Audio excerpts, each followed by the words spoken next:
Record. Nope. Now I'm recording. Tell your friends you're listening to the Verhoeven Effect podcast. I'm Conlon. And I'm Nathan. Tonight we have another very special episode. We have the 2008 movie The Dark Knight. Nathan, do you have a history with The Dark Knight?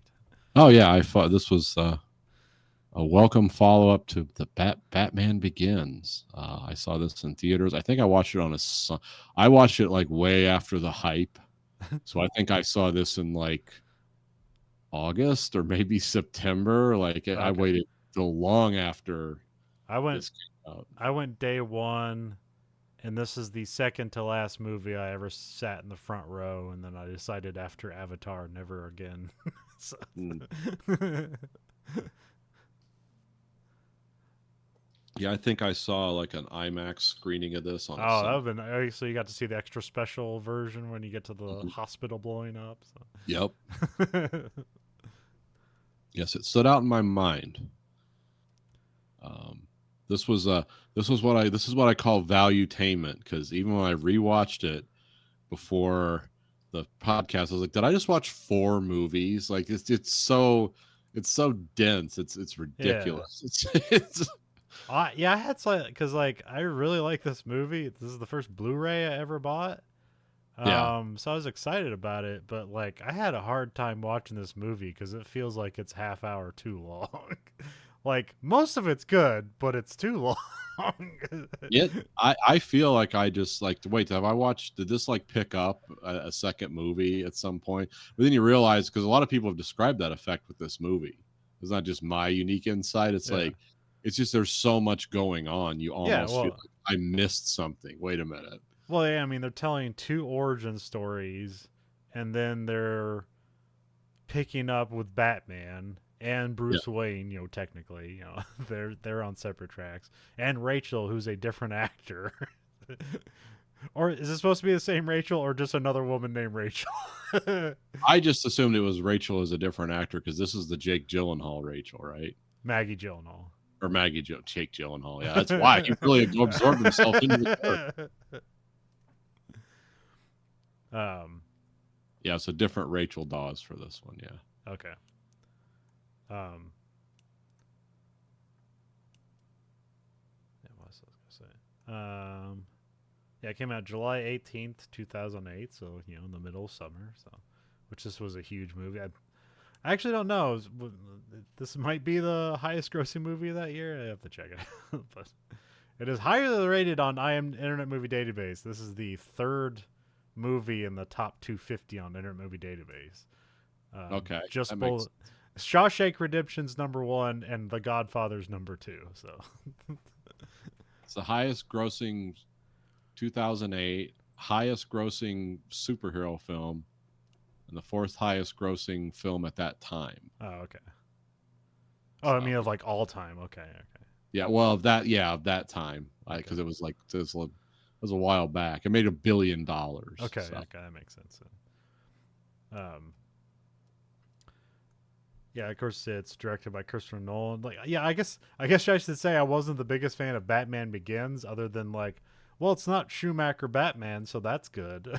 yeah, And the Rumble, the Rumbler was a cool Batmobile. Uh, Tumblr. oh, was it Tumbler? Okay, I was Yeah, always calling it the Rumbler. Okay. Um, but otherwise, yeah, I was kind of I thought it was okay, it's not the Schumacher Batman, but it's still somewhat disappointing to me.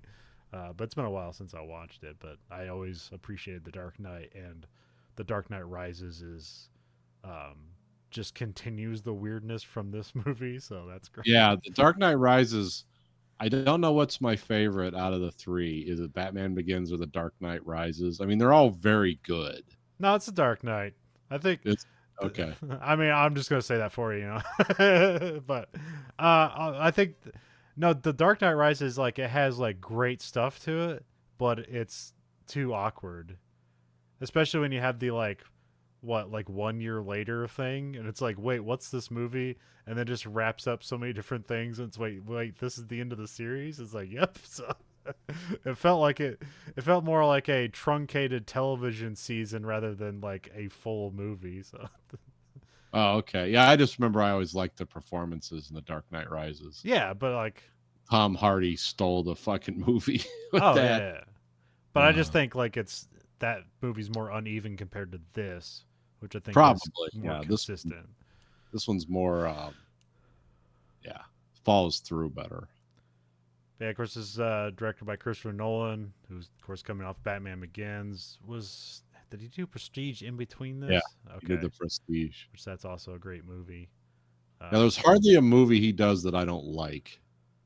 Well, we'll get to one. I don't know. I mean, we'll get to Tenet eventually. It's on the board, which it's like I want to like that movie, but there's a lot of hate about it. But it's more because of the pretension behind it rather than the execution. So. Yeah, I like I do have a problem. The smartest kids in the room stuff that goes on around a lot of Christopher Nolan, Jonathan Nolan, and all that that was annoying in Westworld Yes. too. Yeah. It's like, well, this is cool and I enjoy it, but it's also like, oh, the smart kids table's having fun with the rest of the stubbies. That gets weird.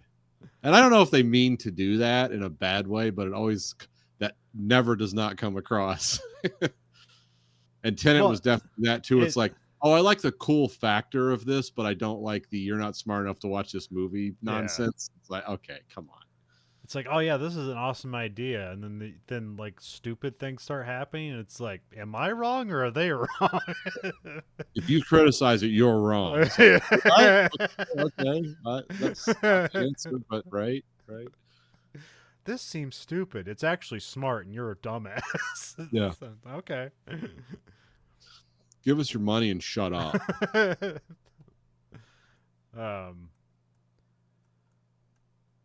But yeah, it's like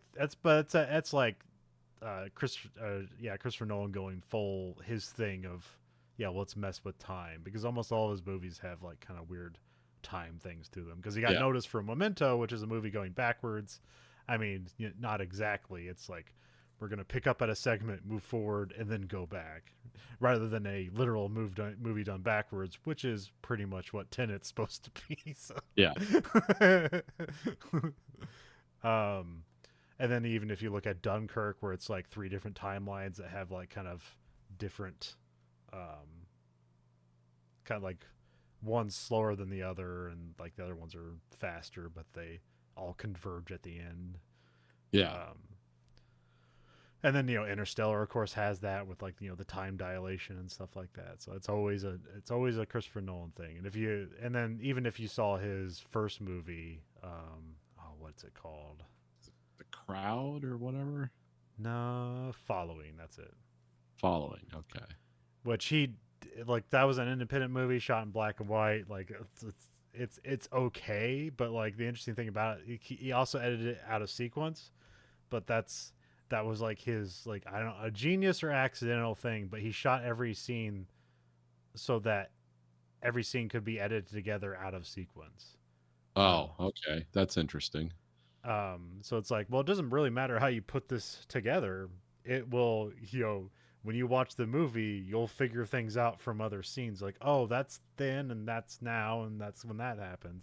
So Christopher Nolan has always done this. So even though this movie here is just straightforward, but all the Batman movies are generally. Except the Batman movies and Oppenheimer didn't really have a lot of that. Oppenheimer kind of had some like flash forward, flash back. Yeah, they had like the sequence in black and white where it's like, okay, that's the past, and then the colors in forward, and then they merge at some point. So some of it, but not too direct. So it wasn't magical. It was just telling the story in a different way. Yeah. But It's changing things. Well, I mean, and stories have been told that way before, so it's not unique. Yeah. It's just him doing it that way.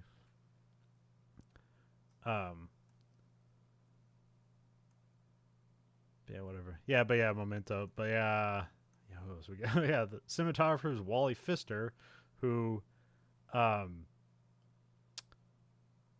like started, like basically did all of Nolan's movies from Memento to Dark Knight Rises. Okay. So he worked with, and he's an American cinematographer. Got to start doing like 90s erotic thrillers and like softcore porn.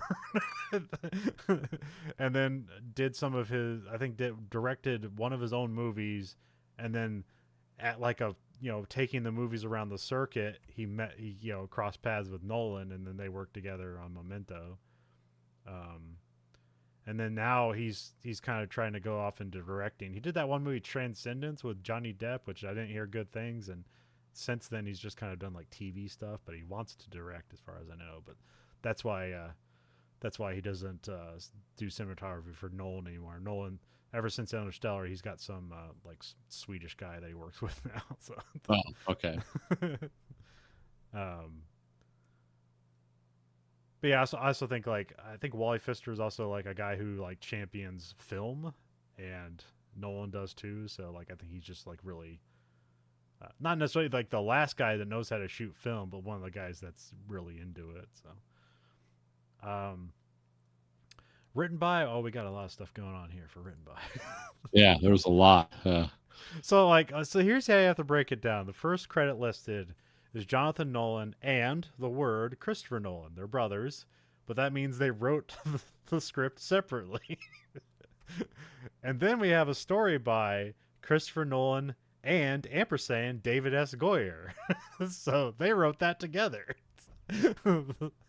And David S. Goyer, as he's also an interesting guy who kind of got to start writing like B movies, like doing like I've heard the name before.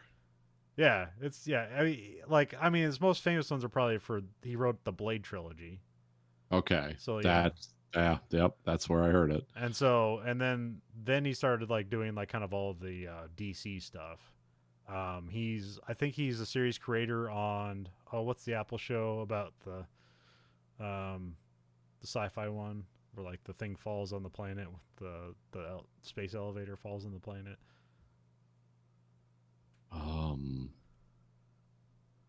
Oh, Foundation. Yeah. He's Okay. a creator. He's the TV creator for Foundation. So, but yeah, he got to start doing like B movie stuff, like writing now I'm forgetting the guy who's the ridiculous action hero who's like pretends to be like he's like he's Italian and he's like Native American and Oh, Vin Diesel.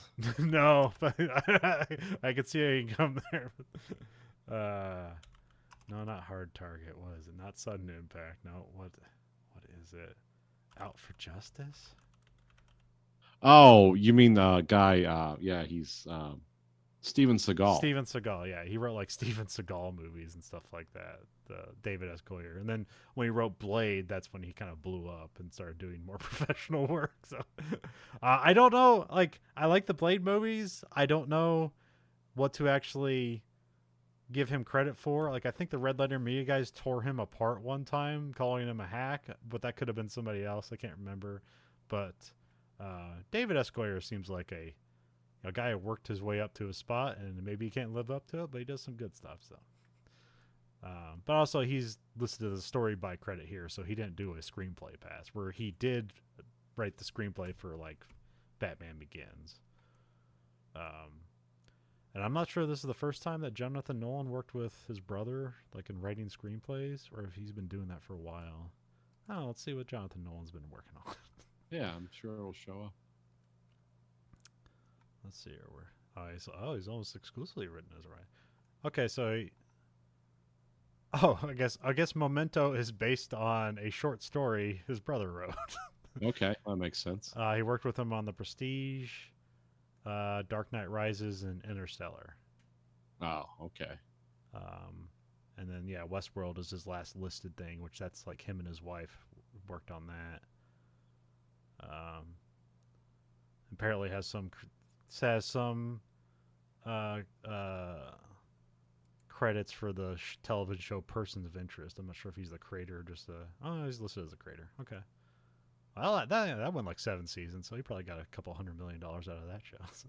Oh yeah. Oh. I don't think I've ever seen Jonathan Nolan interviewed or anything like that, so I have no idea about him. But I think it's like but yeah, like we said before, like Westworld's great until it's like pretentious nonsense, so that's all I think what Jonathan Nolan is. Like, yeah. Yeah, they're like both British, right? Yeah. Oh yeah, definitely. Well, I thought there was something weird with like him and like with Christopher Nolan and like Chicago, where he like considers like Chicago like his second home or something like that, and I don't know why, or maybe I just misheard that in an interview or something. Because I know Well, I they mean, he has U.S. citizenship, okay, which means he probably lives. Yeah, he probably lives here most of the time. okay. But I don't know if he's just saying that because here, what's that? It's a combination of stuff. The Gotham City of the Nolan franchise is a combination of Chicago and Detroit. Yeah, Whenever you're blowing something up, you're in Detroit, and whenever you're having like wide city shots, it's Chicago. So now, you can spot the Illinois plates wherever. um. Oh yeah, we're also right. So yeah, that's that. That's the right crew, and then we got, of course, cast Christian Bale, Heath Ledger in his final role, but I don't know. Would you say his best? How much of his death do you think like? Because it seemed like his death kind of fueled like the urge to see this movie, but I'm not sure. What do you think about that? Yeah, I don't. I remember it happening, Yeah, but once I watched the movie, I kind of just forgot about it. yeah. And then after the movie was over, it's like, oh, that guy died. That sucks. We needed to see some more of that. Yeah. Um, but yeah, that's that I remember. I know at the time that like really overshadowed it. Yeah. But then, by the time like I said, I got Well, around to I see. don't think it hurt it at all. I think like, oh, he No, but it died. just became a thing. Like, Yeah. Oh, yeah. It's like, oh, yeah, that's Heath Ledger, and he died before this movie came out. So he died making this movie. Like, what? No, it's not. yeah, But yeah. Being the character put him in a bad place, and he took too many drugs. I forget. I think it was a drug overdose. I actually can't remember. But I think it was accidental prescription overdose. It says okay. whatever that means. um, and Aaron Eckhart as Harvey Dent, who like before this thing he got like big doing Thank You for Smoking, which he's great in that. He did this, and then he kind of got like a starring role in that Battle for Los Angeles movie, which is a flawed but good movie. Yeah. For what it is. Like it's just kind of a straightforward action movie with Marines and aliens in Los Angeles. At a time there was 2 different Battle for Los Angeles movies. And then He was the president in the Has Fallen series. yeah, in the Has Fallen series, because after that, like his career seems really sad. Like he's kind of picked up the Bruce Willis mantle of like taking any like B movie action job he can. Yeah, it seems like it's. He's got one that's called Muzzle, where he like has like a police dog and it gets shot, and they go on like a revenge spree together or something like that. Which they feel like they're trying to do John Wick. There's one I watched where it was like Rennie Harlan back in the directing seat. It's called The Bricklayer, where like you watch the trailer, like it's probably a garbage movie, but you watch the trailer, which is probably all you need. And it's like him describing like, the art of laying bricks and stuff like that. And then what's revealed is like, there's a terrorist back in the States. We need to bring the bricklayer back into action. It's like the CIA calling him back. And he's like beating people up and killing people with his bricklayer tools. It's Okay. like, this is fucking stupid. This is either great or terrible. I have no idea.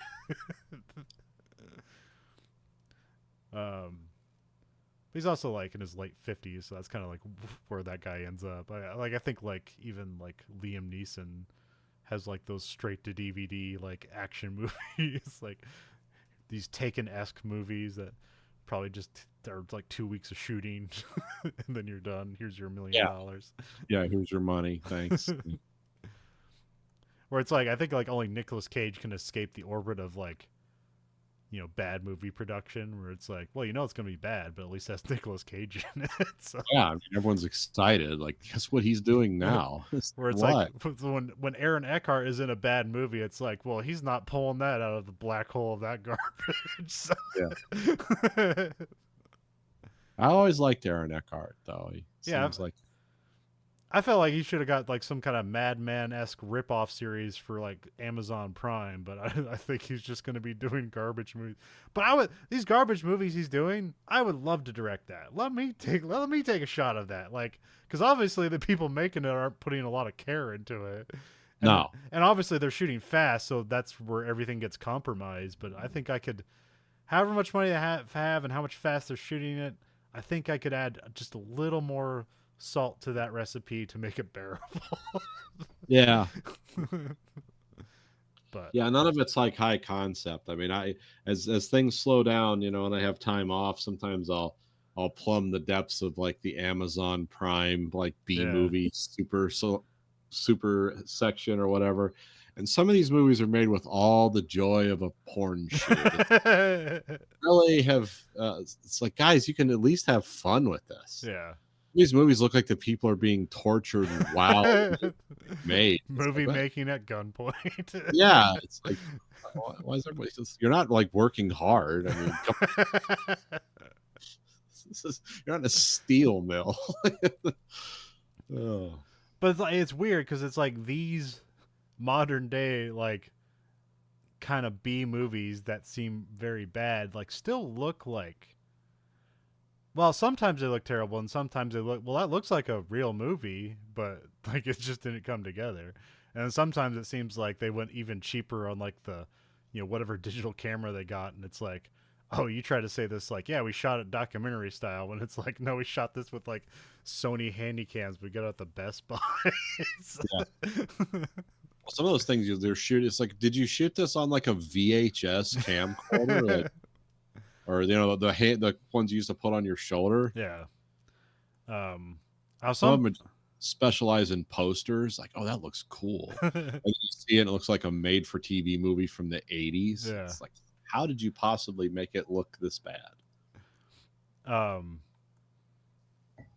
And like, yeah, they always have different. Yeah, the Bricklayer one was done by Millennium, which I don't know what their wheelhouse is. I feel like they're some kind of Corman-esque group that just hawks things together. Like, oh, this production went under. We're gonna use, like, we have 3 days to film the sets before they tear them down or whatever, and we just made a movie out of just pure happenstance. It's like, oh, we got this for a day, because like Corman would do crazy stuff like that, where it's like a Western would shoot like in the middle of nowhere. They built the sets and then they just abandoned the sets, and then Corman goes in. It's like, well, they built the sets, so why don't we just shoot a Western? It's like, what's it gonna be about? It's like, I don't give a fuck. Shoot a Western.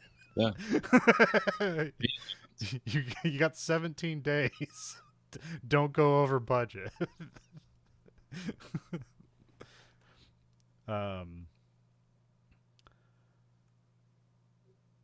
But yeah, like, but even like that kind of has like the Corman Group stuff had like a kind of like, plucky kind of like, we're trying hard, where it's like, I feel like all these modern B movies like don't have that like kind of energy behind it. Like, even like there's even anti-energy to like the Asylum films, where it's like, oh, we intentionally made a bad movie, isn't that fun? And like, no.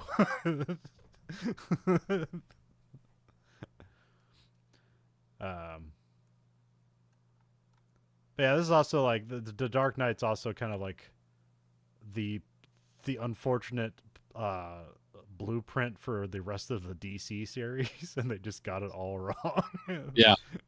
It's like, we're going to do gritty and realistic. And it's like, well, how are we going to do that when a man starts flying around the world? It's like, oh, we're still going to do it. It's, it's just, the hope's all going to be gone, but it'll look neat. Which, like, yeah, that Man of Steel movie, like, it was cool looking, but it was just kind of so devoid of, like, all, like, passion or anything like that. It's like, but, that's kind of Zack Snyder. Like, at least this looks cool, so. Yeah. But then also, like, I don't know. Do you feel like Nolan really wanted to do all three of these movies, or you just think these were the stepping stones for him to do whatever the hell he wanted for the rest of his career? No, these seem to be like made with a lot of love. Okay. I mean, there seems to be, there's a certain, oh, I forget how you'd say it. There's like a, definitely an energy to him and just a style that's like it's very cool and it's very well done. Yeah. And like I said, there's so much packed into it. There's so much going on. Really in all three of them. Not so much the first one, but the second and the third one. Yeah. It's like there's just it's such a dense story and they're introducing things. Um And this is also like rolling off of the giant hit that Spider-Man was, which that's a bit more cartoonish, and so this is kind of like the antithesis of that. Here's gritty and realistic superhero. yeah. To the point it's like, oh yeah, nobody's a superhero, it's just a guy with money. This is how far money will get you. Because maybe that's the thing I didn't like about Batman Begins is like the hint of like, what do you call that? Supernatural. Yeah. And some of that's explained away as like you have the scarecrow who's like, oh yeah, when there's supernatural stuff, it just means people are on drugs, not that it's actually happening. So Yeah, but the Raza Al Ghul and all those people that it's like that's almost mystical. It's like yeah. oh, it's crime, but it's crime as religion. It's like yeah, this is Batman learns about the religion of crime. These guys, and he becomes its antithesis. So he becomes the antichrist of crime in a way, which is that's kind of it's cool, but it's almost an unnecessary like origin story, but it's fun to watch. Yeah, yeah. I mean, it has that great bit where at the end because it's Oh, always yeah, it's like my favorite, one of my favorite things from a movie in a long where time he's was like, I'm not gonna kill you, but I don't have to save you. It's like awesome. I mean, because even here you run into it where it's like he could have just killed the Joker and it's more people like 1,000 people would be alive right now. So, yeah, there was a way forward here. There's a on the scale of right and wrong. because they always have that like where it's like no, I can't kill him, and then just he ends up killing more and more innocent people to like. It's like, when's this gonna like churn your way? It's like plot wise, never, because we need to keep churning these out. Yeah, I mean, but it allows the character to grow and develop because actually, if Batman really wanted to be super effective, have all these weapons, or have all this technology and all this intelligence, and yeah, just use a sniper rifle. Yeah. It's like just kill all the bad guys. It's like, well, there, he did it. It's over. Now that would be like, is that the hero we need? I don't know, but it's it's. But that's not a. That's just a killer. Yeah, I mean, that's the Punisher, but the Punisher's more complicated. Well, I always think of like the ultimate iteration of this is like from Watchmen. Yeah. Like what's the guy's Rorschach? Yeah. It's like I am justice. It's no matter what the consequences. I am, and Judge Dredd a lot too. Yeah. It's like I am the law, I am justice, and it's like yeah, hundreds of people will die in this quest. It's like well, ultimately, I did follow through. So Batman's more like evil's gonna evil, and I'm gonna try to stop it, but I can't just like cut it off at the root because then everyone's like, well, you're just a psycho, just killing people. I mean, that's what I kind of liked about the first one, at least, is that like the idea of like, well, this guy's trying to be a philanthropist, and he literally has billions of dollars that he can't spend fast enough. He's still a billionaire, and it's like, why can't he turn the city around? And it's like, oh, because there's an evil organization going against him that nobody knows about. So, Yeah. there was like, I mean, for the kind of money that he has in this universe, it's just like yeah, it becomes this underground black and white fight between ultimate good and ultimate evil. Because actually, it's like oh, with the money and tech, he's 20 years ahead of the military technology wise. Like he could just end poverty. yeah. You know, it's like he could put this to a whole different set of uses, but not if there's an evil like crime gods doing things. It's like no, he has to be this guy because it's like otherwise, it's like well, just like make Gotham City have the best high schools in the world, and then everyone comes through them excellent, and they become like. It's like they all have the limitless drug by the end of high school. Yeah. And it's like, yeah, you've won. Congratulations, Bruce, you did it. But it's a lot cooler to run around and talk in a crazy voice. And it's like, that voice doesn't age well, especially with the Pete Holmes bad man bit, where he like perfectly like makes fun of the Christian Bale Batman voice because he does it essentially exactly the same, but because it's Pete Holmes, it just comes off way funnier. And of course, Yeah. the lines that he delivers is crazy. So, yeah, I know those are the one like short Batman story where like I think the Joker killed somebody, and then he just snaps the Joker's neck, kills him, and then drives up to the police department and turns himself in. It's like, well, I broke my own rules, so I have to go to jail now. So, but then like, but then I think that's also like, because that's always like, I think there's multiple stories where like the Joker kills Lois Lane, and then basically Superman turns into Hitler. Yeah. Which they, I think, wanted to explore with some of the Zack Snyder stuff. Yeah, because they have those like future vision stuff where just Batman just has an AR-15. He's like, Yeah. just gave up. Batman's like really scaled back, like the like the whole like, no, I'm not going to use destructive weapons against people. It's like, nah, he's just straight up like, and you realize, well, he's fighting Superman, so it's like, well, this is hopeless. But that kind of brings into like, because it's that's people find Superman boring because it's like, well, he can do everything. Like, what's the good of it? And then then that's kind of like the thing is like, well, this is what he can become, but also it's all about his restraint, and then also all about like, also the fun thing where it's like Clark Kent is the disguise for Superman, not the other way around. Like, is there a Clark Kent? Yeah. Well, that's what I always liked. Like, I mean, I'm not a huge like comic book guy, but I do like some of them. And like the most interesting character in Superman for me is Lex Luthor. Lex Luthor, because like, how do you beat a man who can fly faster than light, can hear halfway around the world? What's your how do you move those chess pieces around? And he does. I mean, usually it always involves kryptonite, but Yeah. sometimes it's like other things, and it's like, well, that, I mean, too bad that guy's evil, because like that's the smartest human on earth. It's so too bad he's evil, but he can't stand that there's a Superman. That's why he became evil. So because he is the smartest. Again, just like a Watchman is like Ozymandias is just Lex Luthor. It's like the world's smartest man who's going to do evil to do good. And there is a famous Frank Miller comic book called The Dark Knight, which is kind of a gritty version of Batman where he's like older and stuff like that. I'd never read it. I just know it exists, and I have no idea if any of that seeps into this movie. So yeah, because like that Frank Miller Dark Knight and The Watchmen came out around the same time. That was kind of seen as like a sea change in comic books, where it's like they become more serious and gritty and violent. Yeah. But yeah, the Nolan Dark Knight definitely started the trend towards, I guess, just less cartoonish Batman. Yeah, well, that's what everybody thought. That, I mean, even X-Men did that, where it's like, they had like the black spandex rather than the bright colors and stuff like that, because they thought people would think that was stupid, and so they tried to make something more practical. And then you look at Deadpool, and it's like, well, I guess people want something more stupid. So. Yeah. Or a combination, who knows? Whatever.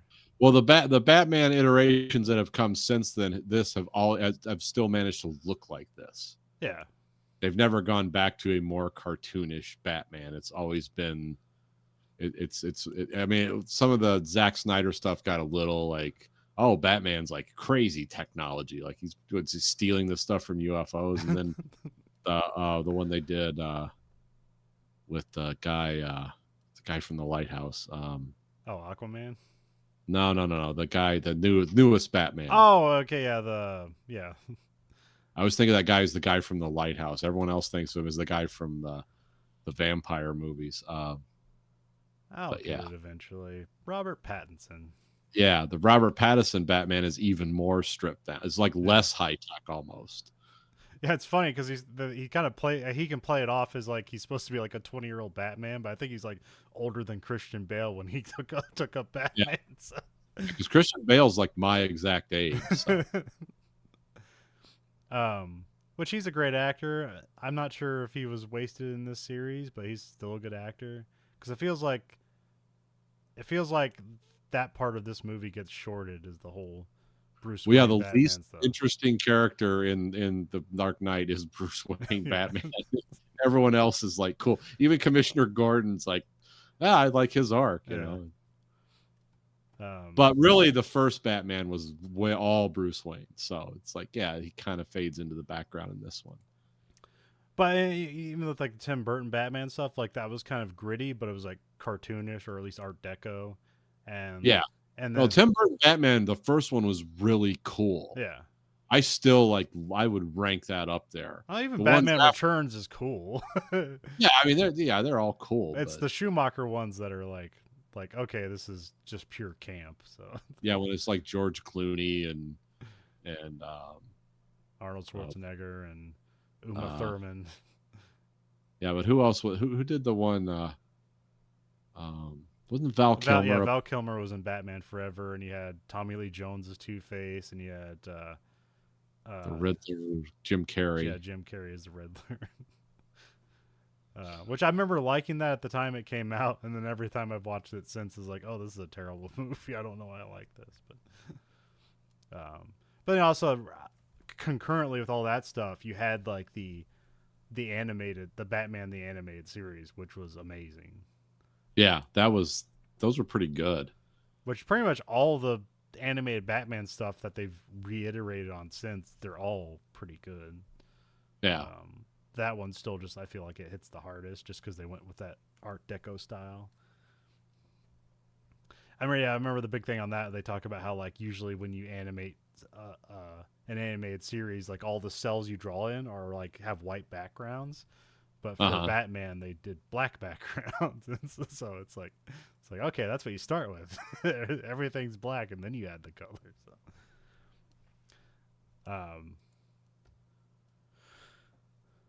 yeah, I guess we'll get into it. We'll have so much more to talk about. So yeah, we have where am I?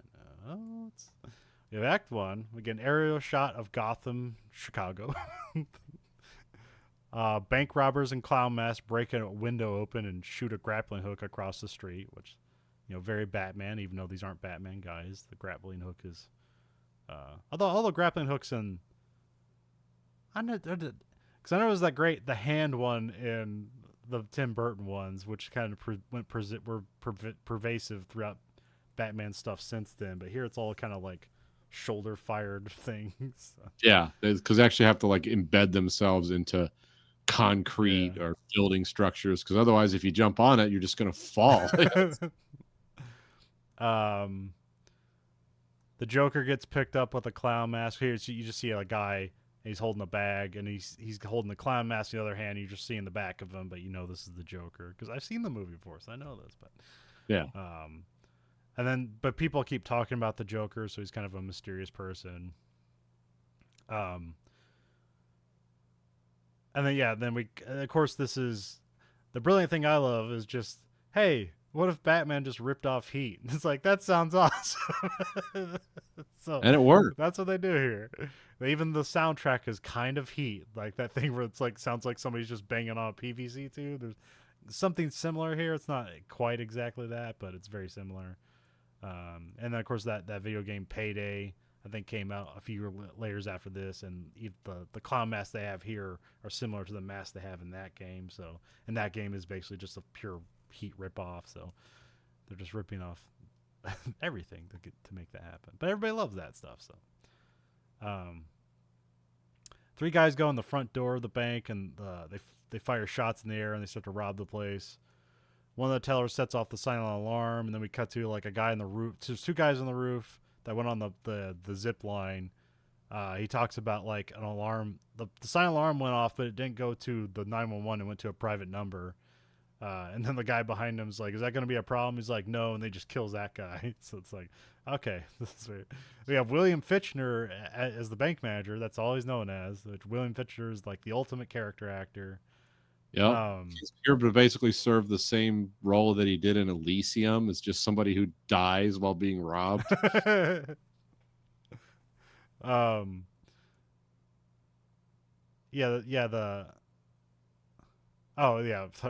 bank manager shoots one of the robbers and kills them. He's just got this like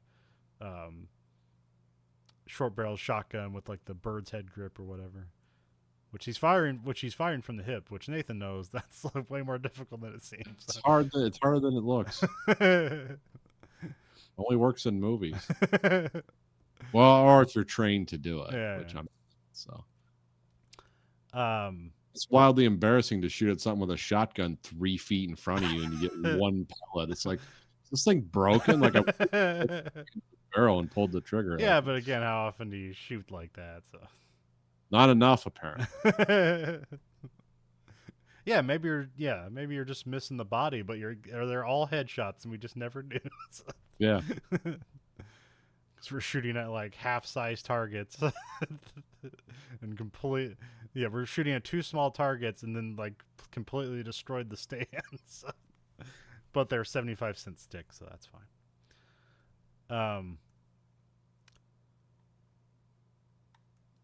Let's see here. Oh yeah, so there's the bank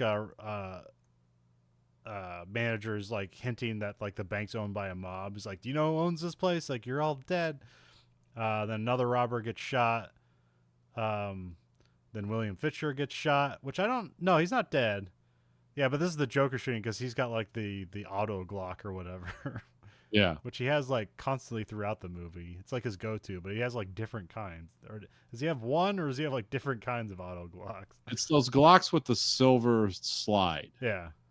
And I don't know what those are, but yeah, apparently his was a fully automatic one. Yeah.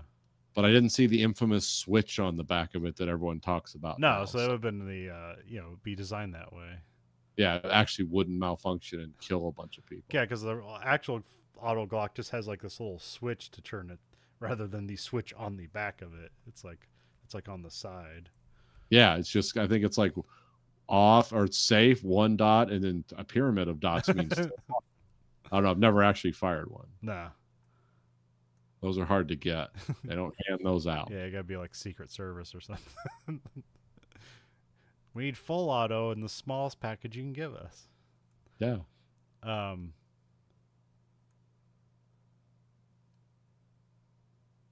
yeah, then we have another robber kills another robber. Like, wait, I think this is the guy drilling into the safe, and like he gets zapped. But then Yeah. I thought he was dead at first, but then he says like, then he like wakes up and he's like, man, who like puts 50,000 volts to protect their bank? I think this is like literally say it's a mob bank, so that's when you just know exactly what's going on here. Oh, okay. And then William shoots one of the robbers, but like he asks the guy, is like, is he out? And then like the Joker character, who has a mask on, so you don't know who he is, he kind of nods yes, and the guy gets up and gets shot, so you think he's dead, but he's like, hey man, who taught you to count? And then Joker turns around and this guy points a gun at him. He's like, and then I guess you're supposed to. It's like he holds him up. He's like, and then I guess you're supposed to kill me. He's like, no, I'm supposed to kill the bus driver. And it's like, where's the bus driver? And then he gets hit by a bus backing into the bank. So that's fun. William is yelling at the last robber, which is just Joker, and he puts a grenade in his mouth. As he takes off the mask, and we get the Joker reveal with like kind of the scars in the lips and kind of like the haphazard painting. And there's a wire like linked to Joker's jacket as he leaves, and it releases the grenade as he gets in the back of the bus with all the money. Oh yeah, the driver loaded all the money on the bus, and then he killed the driver. So, and then I thought he just had a grenade in his mouth, but then like the grenade goes off and it's just smoke, and then we never see the result of that. So. Yeah, Fishner seems relieved, but I'm thinking to myself, those get really hot. Be good in your mouth. Yeah, I'm sure he's dead, but I'm not sure like what that smoke did. Like, is that like a poison gas? Is that just smoke, or like what's going on there? Did he leave him alive to tell the other gangsters like, hey, there's a guy who robbed us? And then then he takes off in the bus like at the exact right time where he's like lining up with like buses that are leaving a school, so it's like hidden away. And of course, there's no 911 call, so he just gets away with this. Very cool opening scene, especially for a superhero movie. Yeah. That's why I definitely like it. It kind of like, this is definitely different from Batman, where it's like, oh, this is all practical and less supernatural. So like we're setting the tone right here. Then we have like news reports of crime. We get the bat signal in the crime. We have some criminals like getting scared to do drug deals because Batman might come after them. So, then we cut to Gordon, which he's not a commissioner yet because I always know him from the Batman the Animated Series. He's always just Commissioner Gordon. Yeah. Played by Gary Oldman. You think he's slumming it here? Or do you think he does a good job as a, because usually he plays outlandish characters. Here it's like pretty straightforward. Like, yeah, I mean, no, for this movie, he does a great job of being just an average guy. Okay. Like being a guy whose like reactions and motivations are normal, not just like consumed by darkness or madness. Like the weight of the world affects him, but not too much. It's like, well, we got to keep moving on. So, he's waiting at the bat signal. Which again, I guess we should mention I mean, we did mention it came out in 2008, which this is like a change in or start of the change of all of society. Yeah, because this is when the iPhone comes out. Yeah, and it's also basically the death of the middle class economy in America. Yeah. Oh yeah, 2008. Yeah, the crisis. Yeah, and nobody can afford. The crisis that never ended. Yeah. Never stopped. And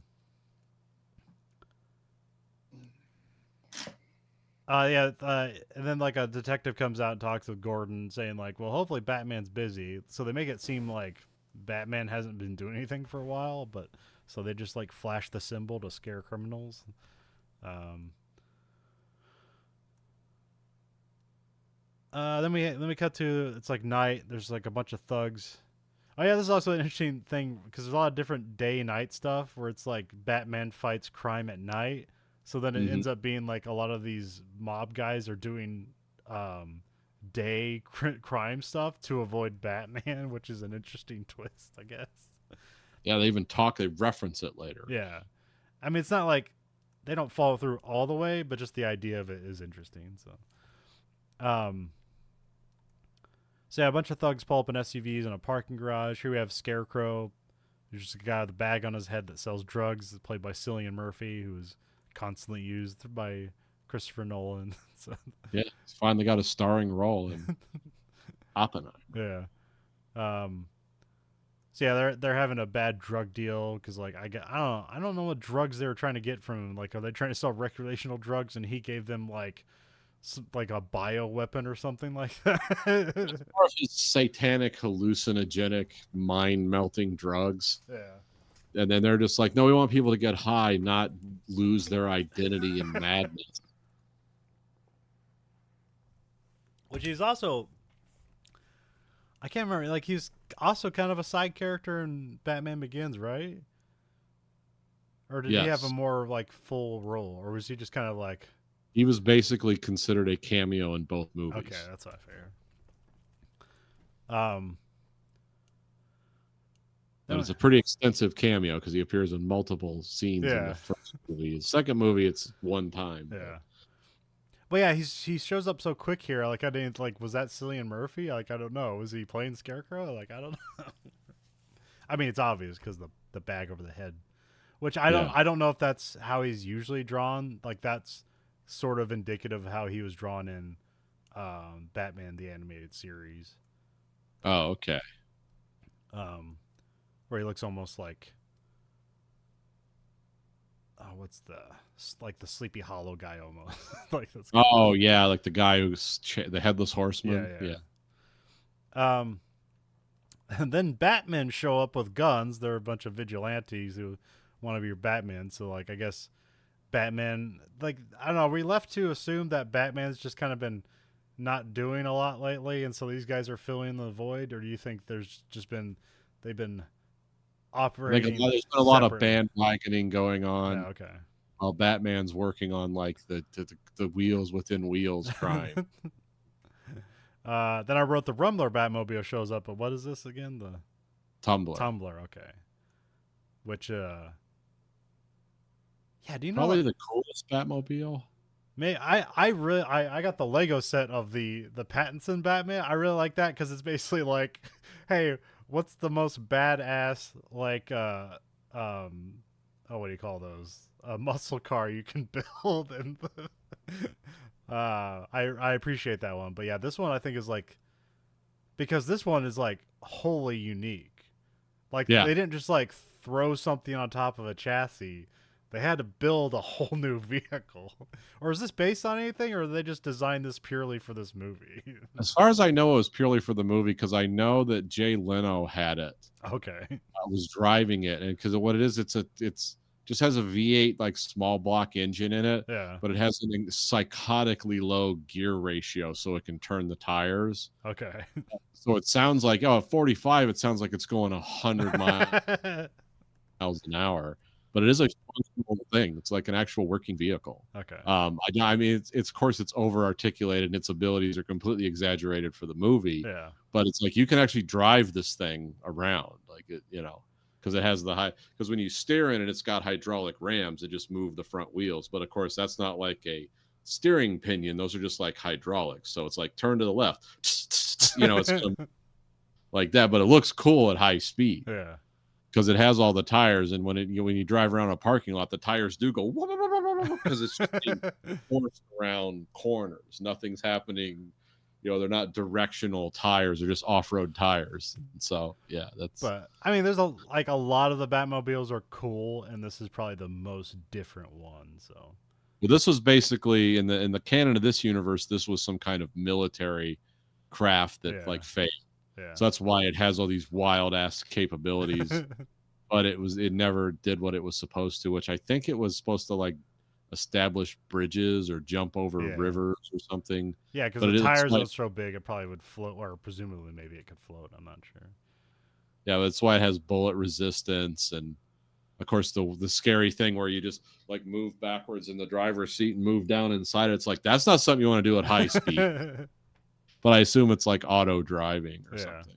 Oh yeah. Even here, he's not even in the vehicle. It reveals it's like on some auto mode, which I don't know if it's just doing that autonomously or if he's like remote controlling it. I'm not sure, but I don't know. There's always kind of some kind of weird agency to bat vehicles, so they can do their own thing for a bit.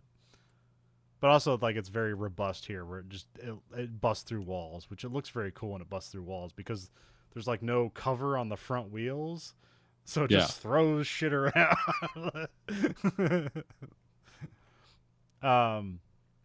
Then Batman, played by Christian Bale, shows up and thwarts a vigilante and the gangsters. So he's fighting both these guys, even though like these guys are like, "Cool, Batman's on my side," but then they get mad. It's like, "Wait, we're working for you." It's like, "No, you're not."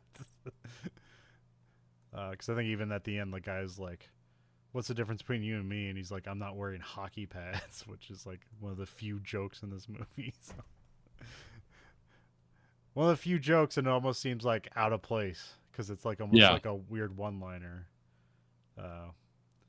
where it's like it almost seems like the Joker has the best jokes, but not because it's like a setup and punchline, just because like that's weird and like out of nowhere funny. So. Yeah, the Joker says the best stuff because the nicest thing you could say is those are non sequiturs. They're just actually like, no, it is a diseased mind that thinks that way. The Scarecrow hops in a van and drives off. Batman like kind of like holds onto the van, is like has like one of the back cuffs like with like a grinder wheel to like hook onto the car, but then he just gets knocked off by a pillar, which that's got to hurt. Which they do follow up on, at least, well, especially in The Dark Knight Rises, is like the injuries catching up to Batman because he would have crazy injuries. Oh yeah, he's just constantly in trauma. But he also has crazy technology to account for that, because he's like almost a cripple in Batman Rises, and then he gets some like, like thin metal alloy thing that basically like replaces his knee ligaments, but has the same thinness as like a sock. So it's like, oh, I'm back in business.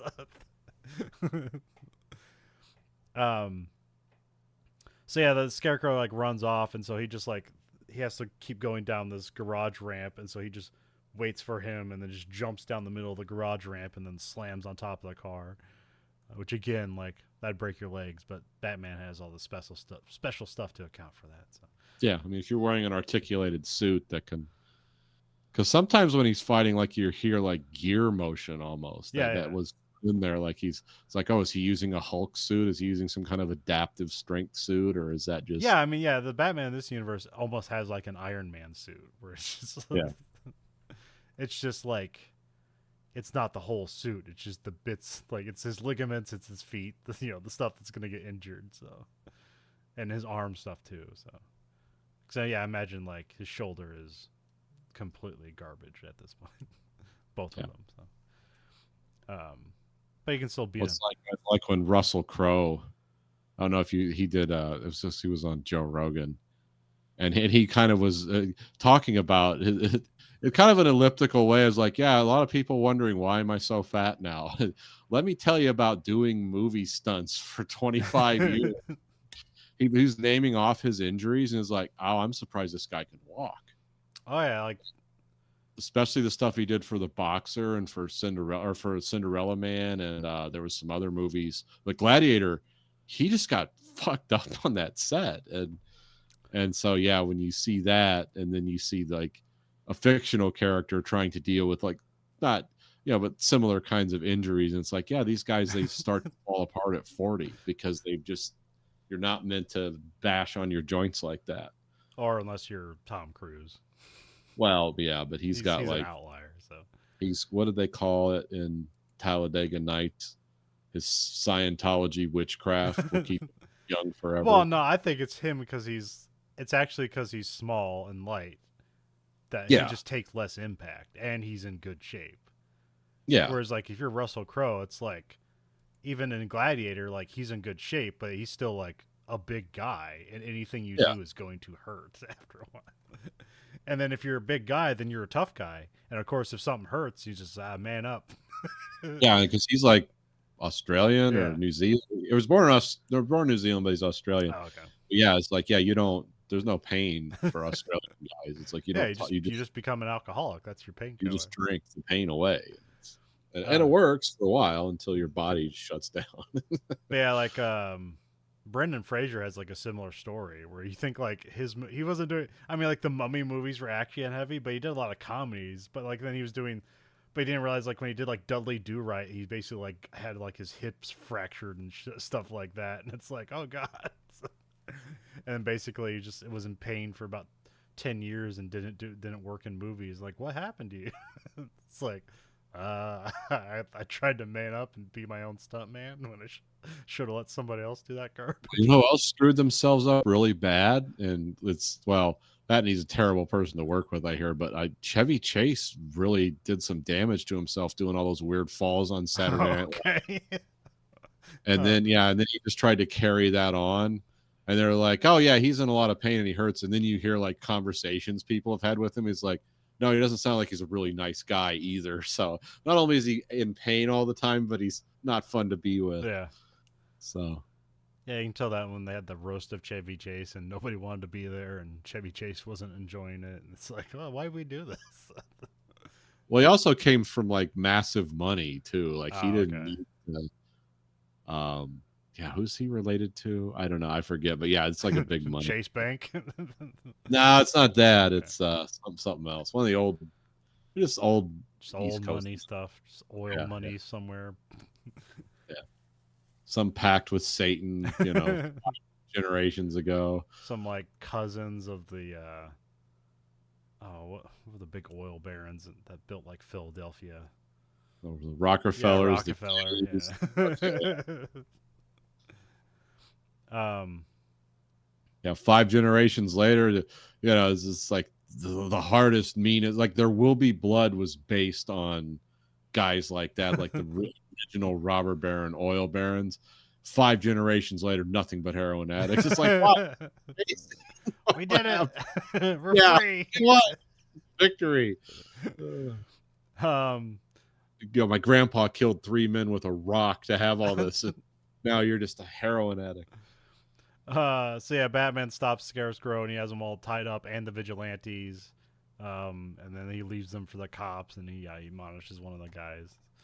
It's like, yeah, I don't use guns. And also, yeah, because you could also hear, yeah, because he grabs one of the guy's guns and bends the barrel, and that's when you hear like the mechanical advantage thing he has in his arm. That's right. Yeah, that's right. And then we found out later on that that's like they're kind of supposed to be like, oh, this is an older version because then he gets new armor later on, but like I can't really tell the difference other than like I think Alfred specifically says it's lighter, but there's more spaces to be stabbed, so you're going to be vulnerable to stabs.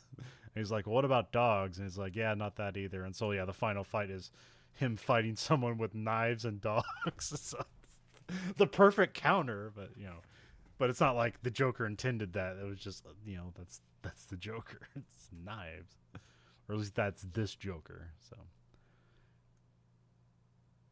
because he's even because this is a hard role to take on because you had the Nicholson Joker, which was well regarded, and I think he even did he get an Oscar nomination for that. I think he did.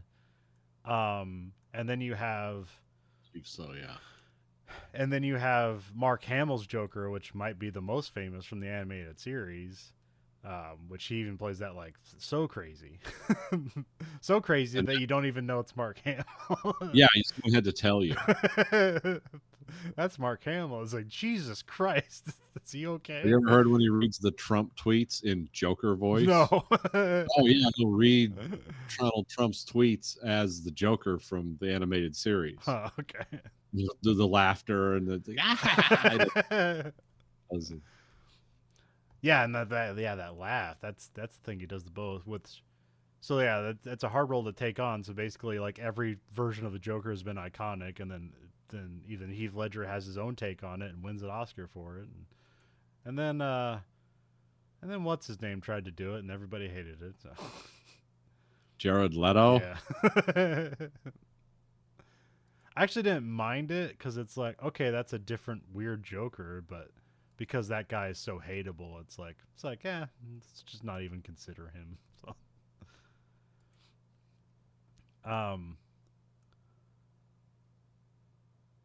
Let's see here. Oh, yeah, then we cut to Gordon looks over the bank robbery scene, and then a Batman appears out of nowhere because that's like his thing.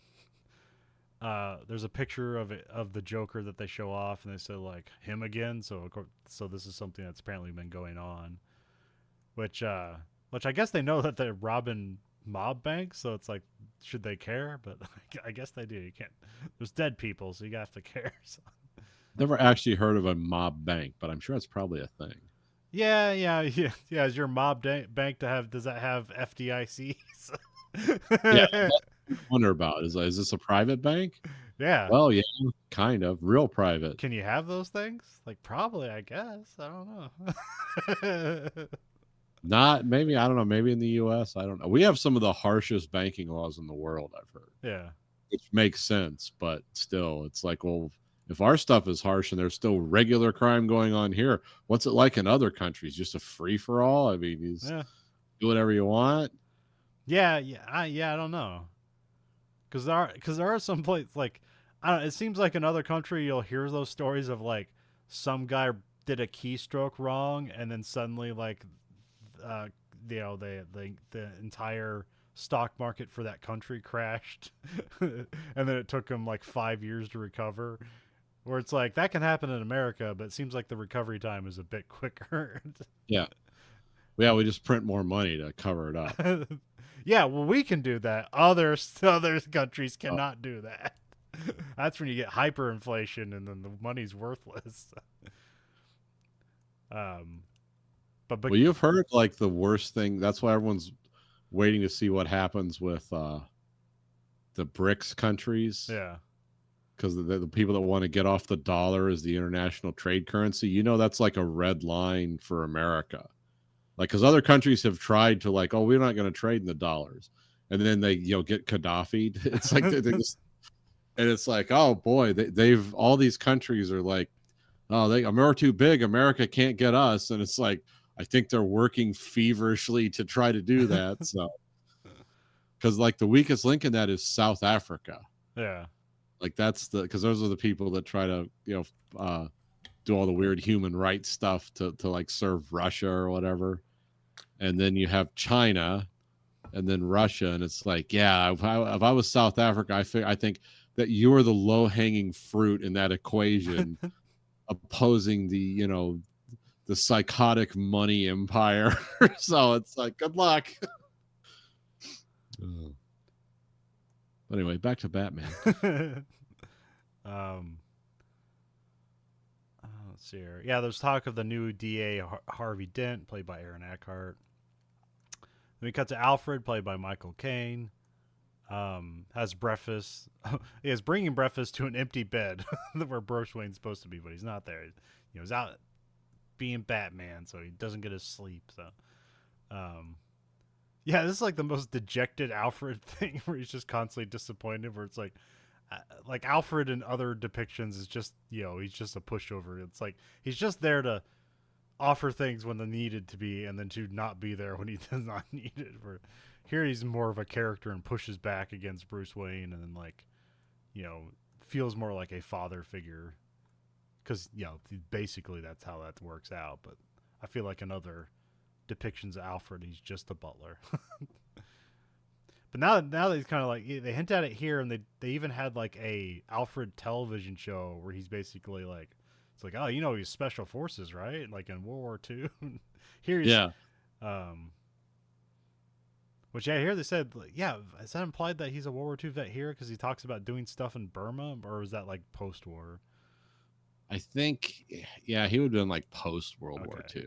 But yeah, the Alfred TV show, he's a World War II vet, but it's just a different thing altogether. So. Oh, okay. It's fairly decent. I remember. I think it's canceled, as most of the DC universe stuff seems to be. So. Alfred goes to the Bat Warehouse, which is just like, it's just a concrete room with wall-to-wall ceiling, fluorescent ceiling lights. It looks really cool. I don't know. I like this place. And then just the elevator with no guardrails in the middle of it. That should just be a ride unto itself. Just a platform that elevates and there's just no guardrails. Yeah. You feel really cool.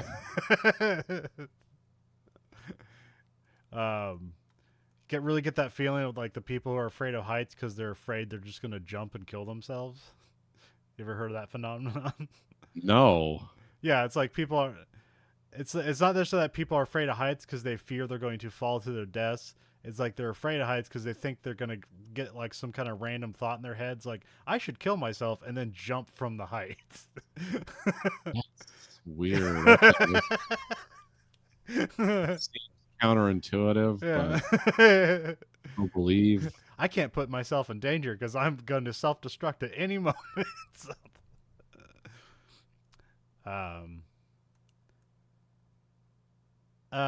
Bruce is sewing up a wound, which like he turns around, there's just like wounds all over his body, which I'm not sure what from. So just like, because the bat suit is bulletproof, but I guess not necessarily in all areas, but getting shot anywhere, even if you're rolling bulletproof stuff, it will leave a mark. There is a transfer of energy, just it's gonna hurt. Then we cut to a courtroom where the courtroom's waiting on Harvey to come in. Here we have Rachel, played by Maggie Gyllenhaal, which she's a replacement for Katie Holmes from the previous movie. I forget. I know like that was a crazy time for her, so I'm not sure if they just wanted to replace her or if she was too much trouble or if Tom Cruise won't let her do the movie or she was pregnant or one of those things. All those. Oh, that's right. I forgot. Yeah, she. Yeah. Okay. Yeah, she had the kid that ignores Tom Cruise. God, it's so weird.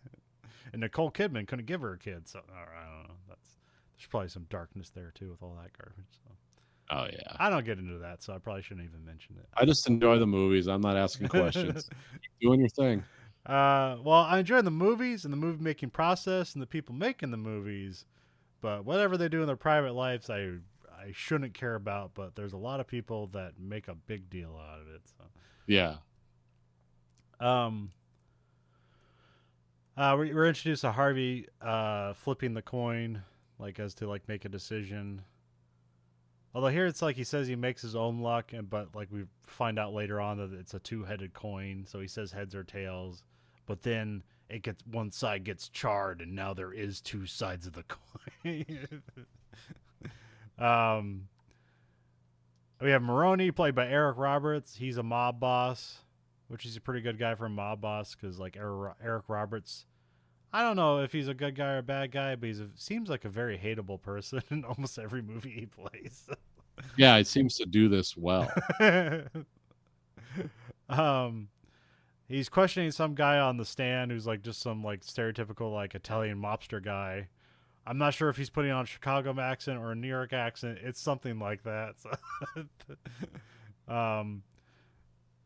then the guy's questioning like, well, the guy says like he's the boss and like Maroney's just a patsy or whatever, and then he just pulls a gun on Harvey Dent, and then he pulls the trigger but doesn't fire. Harvey disarms him, takes it apart, says it's like a Chinese gun, he should have bought American.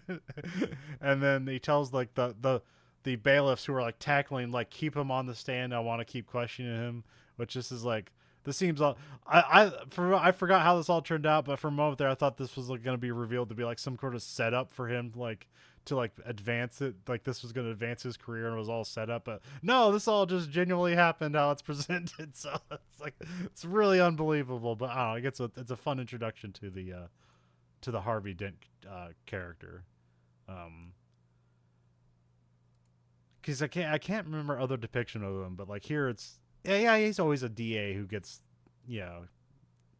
gets some chemical burn and then becomes kind of a criminal. So yeah, that's always what happens. Never mind. That's on board. I don't think you get that in Batman Forever. He just shows up and he's Two-Face in that movie. There's no. They do a quick explanation of why he is what he is. Okay. They show Tommy Lee Jones giving a speech in the court, like closing out, and then someone runs across and throws a cup of acid, and then it's like, oh, this is his origin story.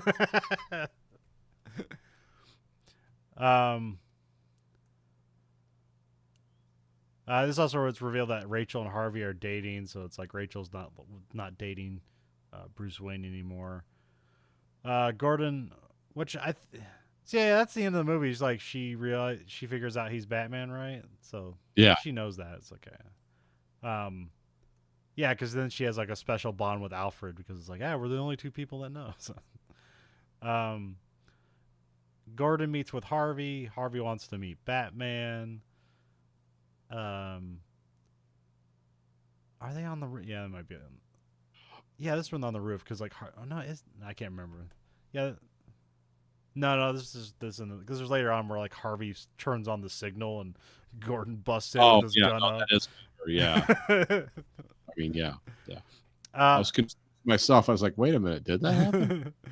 There's also mention of like Gordon's special unit is like full of dirty cops, or at least ones he investigated, because that's now Harvey's background, as he was the internal affairs like investigator or something like that.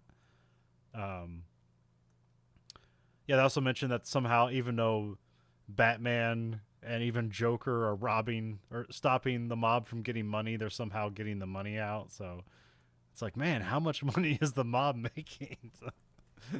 We cut to a meeting at Wayne Tech, and Bruce Wayne's just like dead asleep at a meeting in the background. It's very comical. Here we have Lucius Fox, played by Morgan Freeman, who's like he's basically running all the Wayne Tech stuff, or just the Wayne business. He's also like, he's Batman's tech guy, which I feel like this is like the most pronounced this role has been, but I think this role like exists like in some form in almost every other Batman stuff, or at least I think in some parts he's just like the guy who made Batman's car. But okay, because like in the Burton Batman, it's just like Batman just has stuff and like he creates it, as far as like right. But here there's kind of a more presumption. It's like, okay, here's the guy who draws all the stuff, and then they have special businesses, and they have a business matrix where like one piece makes one thing and nobody knows what everybody else is doing. So nobody knows it combines together to be Batman Tech. So except for one guy.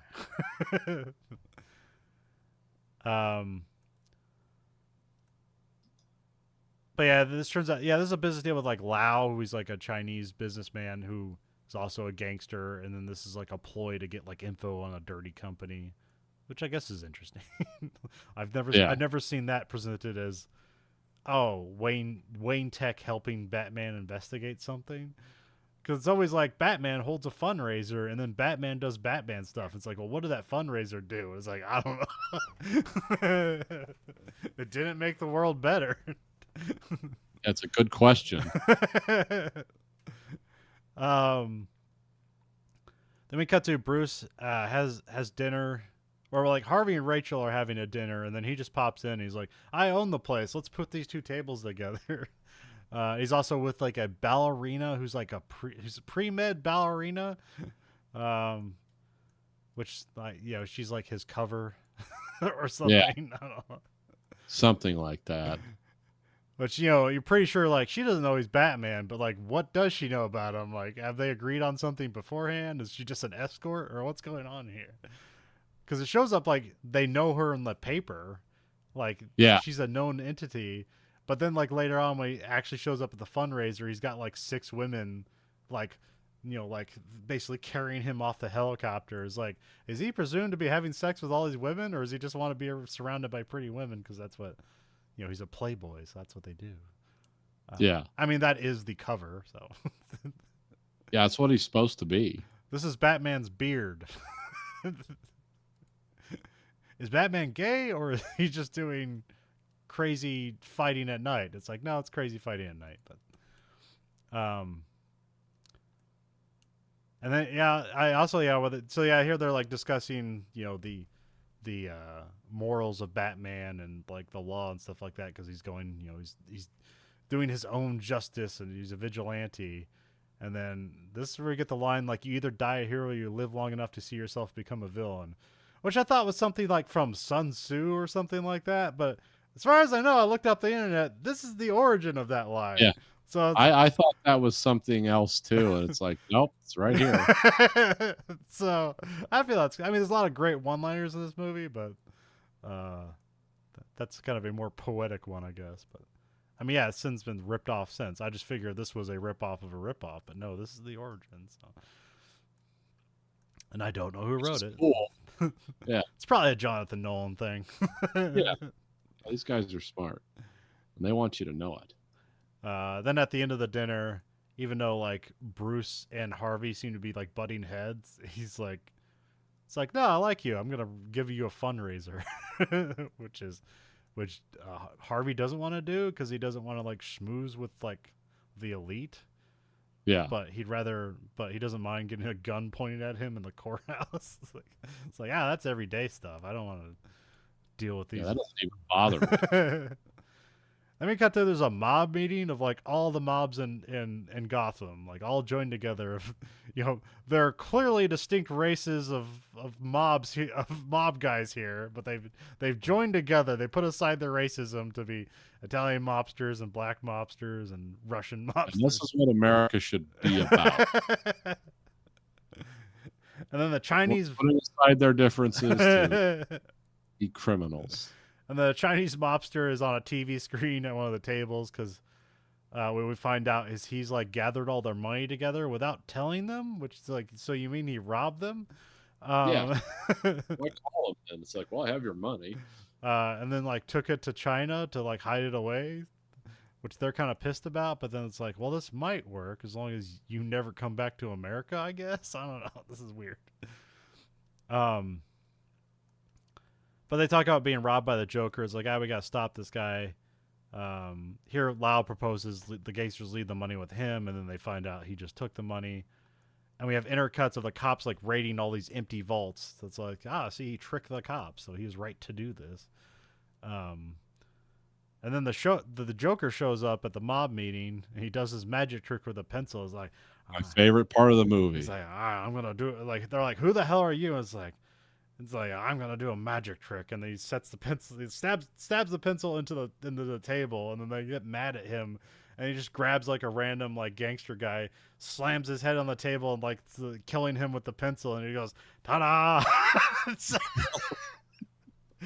I just got a great reaction out of the sold out crowd when I saw this. It's like this is the humor of the movie. It's like Joker killing people in weird ways and kind of having weird, just weird reactions to it. So, Speaking weirdly yeah, too. yeah, yeah. Um.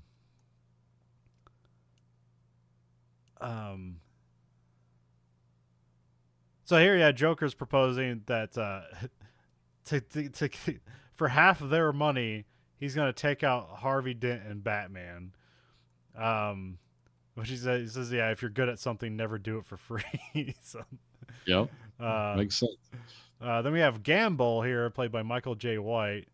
Who's like, I don't know, he's in a lot of like B movie action stuff. Probably his most famous role is he was Spawn in the Spawn movie, Okay. but he's been in a bunch of stuff. But here Yeah, I recognize the guy. yeah, here he threatens the Joker, like he's gonna kill him, and he even offers like a $500,000 reward for anybody who kills him. But then he like reveals his coat is like filled with hand grenades, and he's like has all the pins on a string.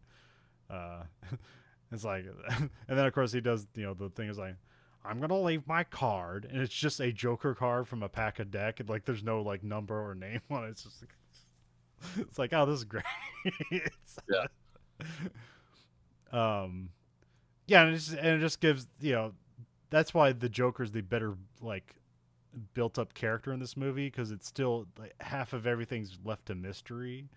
It's like, well, how does he accomplish this? And it's like he just kind of appears and then does things and leaves and reappears. Like you don't really see his full methodology. You just know like, well, it works a lot of the time, so that's frightening. Whereas I think the problem with the Two-Face character, or as Harvey Dent, is like they just like lay out his entire, nothing is left a mystery, and you spend all the time laying out everything with Harvey Dent. I feel like in the end it doesn't work, but well, I mean, kind of work out.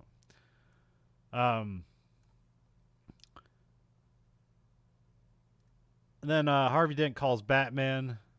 Oh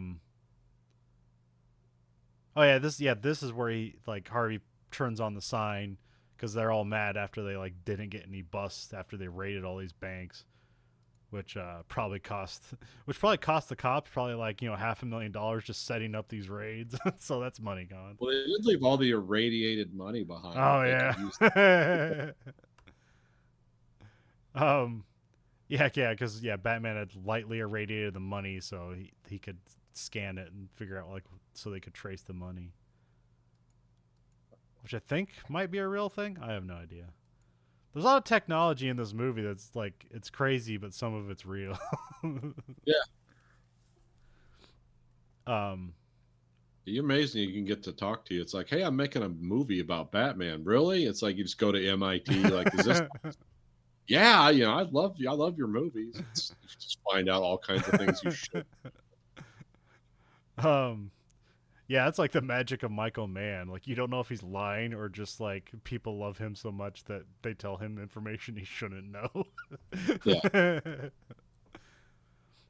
What do you know about Robin Banks? Well, let me tell you. Yeah. Like, wow. Yeah, because apparently Thief, like, he didn't necessarily like write that from his imagination. He just got a lot of that from criminals he knew. So. Yeah. It's like, I know some welders and I know some criminals, and I kind of combine them together.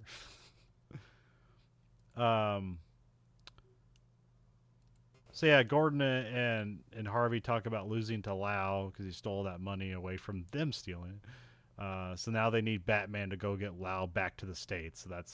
So that being into Act 1. So there's a lot of things in play here, but in the immediate future, we need to get Lau back to the States. Act 2, Fox and Bruce work on a plan to get Lau in Hong Kong, which here they mentioned Skyhook, which it's the same in the Metal Gear franchise. It's a very important aspect of how those games work in the later games. It's called the Fulton Recovery System, which is the same thing as this. It's Fulton Recovery System is also known as Skyhook, which is igniting a balloon, having a plane catch it, and then whatever that balloon's attached to will get pulled away. So, which I don't know. I know it's a real thing. I don't know if they only tested it or if it's ever been implemented in a real combat scenario or not. I have no idea. Yeah, I don't know either. It seems pretty wild though. Yeah. Hang on. We get new Batman armor is revealed. Here it's like lighter and bolt resistant, but it's also covers less of his body, so it's meant for him to be like more mobile, I guess. I feel like. He's talking to Lucius about it. He's like, I want to be able to turn my head. Oh yeah, okay, that makes sense. Yeah, yeah, yeah. Because that's always been a problem with the Batman costume is the cowl, like you can't turn your head with it. So yeah, I think you do see like some like Batman neck in this movie where all the other ones that never happened. So, okay, that makes more sense now. Yeah. But I also feel like it just doesn't matter. Like, it's like it doesn't seem like this armor does any better. It just allows him to turn his head. So, Alfred helps out with the scheme. We cut to guys show up at Gamble's place with the Joker's body in a body bag, but that's all set up, and the Joker grabs Gamble, and then he talks about like how he got his mouth scars. Where he talks about like his dad like cutting his mouth open, and here's where we get the like the "why so serious" line, which was like on the poster. Yeah. There's like the one poster of like Batman, like a low shot of Batman, and then there's the Batman symbol in fire on a building, which is like, did Batman do that?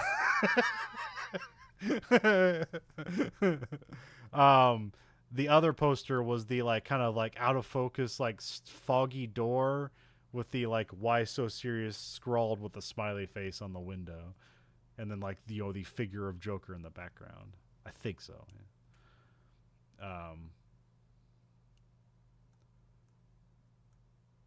And also, yeah, I guess we could also mention that there's the Joker movie, which I don't like, but is a brilliant performance by Joaquin Phoenix. So. Yeah, I like the performance in that movie. I don't care for the movie either. I was never because I remember this was supposed to be some like litmus test for the new reality that young men live in. He made this. It's like no, it's just kind of it's a 70s movie. Yeah. That this is a modern version of a 70s movie about a sad guy. But I believe he also won an Oscar for that. So the Joker character has won 2 Oscars. So, yeah, which I don't know many roles that have done that. You're right. That's got to be a first. Yeah, 3 nominations, 2 wins, 3 different actors, same character. Yeah.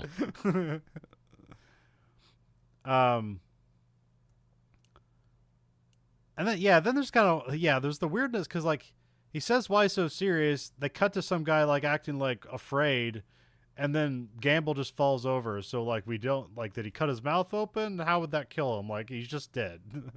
There's a whole thing about that. Yeah. And apparently in editing, they just kind of left it open. Okay. Like he either stabbed him in his mouth or cut his cheek because they're trying to keep this movie under PG-13. Yeah. They couldn't really show what he did. Yeah. And they couldn't really imply it to a certain point because there's like a violence limit. Yeah. And so they just kind of just like, well, he just fell over. So he assumed something to him. But if he cut his cheeks open, like that'd be terrible, but he wouldn't be dead.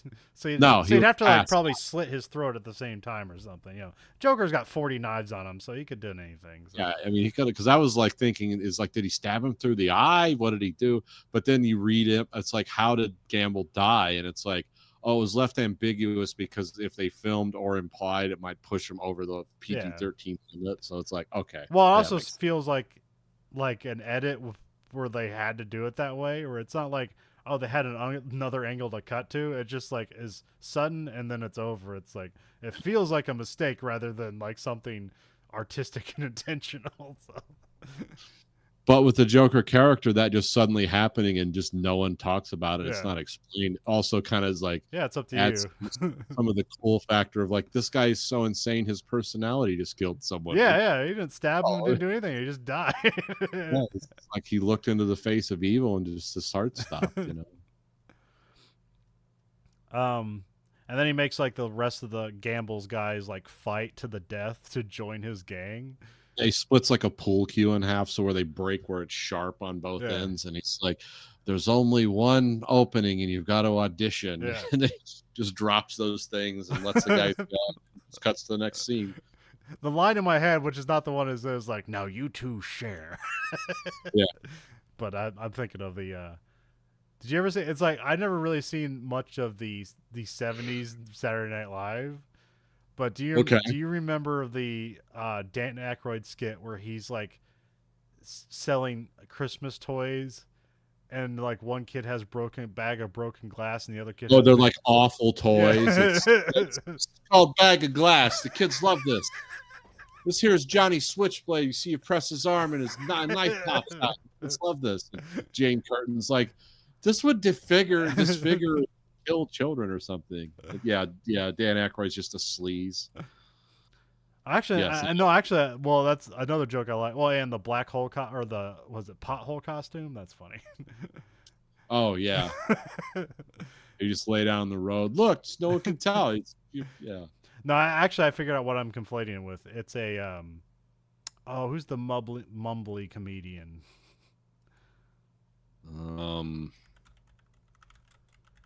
Is it it's like bald Stephen Wright.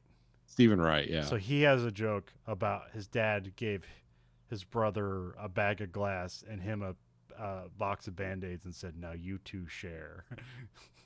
That's what I'm thinking. That guy is a funny comedian. Is he still alive? I don't think so. I haven't seen him in a long time. Yeah, and they generally don't have comedians don't have great ends. For some reason it doesn't work out. I'm not seeing a death, so he might be still alive. I don't know what he's doing, but it's hopefully just being low key and funny. Just hanging out in Boston, saying things in the most monotone voice ever, and having it being hilarious. Let's see here. Yep, still alive, 68 years old, hanging out in Cambridge, Massachusetts. Okay. Then we cut to Fox's in Hong Kong to meet with Lau. It's a part of a setup. Fox phone gets left at the building, which is like, because they filmed this before iPhones. This is like the smartphones of the time, which they had bright screens, but I don't know if they had touch screens here. But no, they must have because there's no buttons on it. But in the future, they'll have touch screens, and they meant like 10 years later, not later that year. Here we also get they show off his like surveillance system where it's like the phone emits a sonar signal that then like they can, they can basically see in rooms without video, which will be a big like, this was kind of speaking to like Homeland Security stuff at the time. And it's like, are we being spied on by the government? It's like, yes, technically. Actually, you are, yes. Yeah.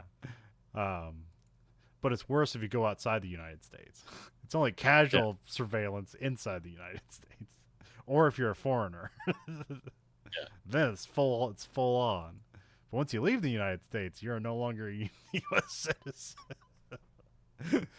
Basically.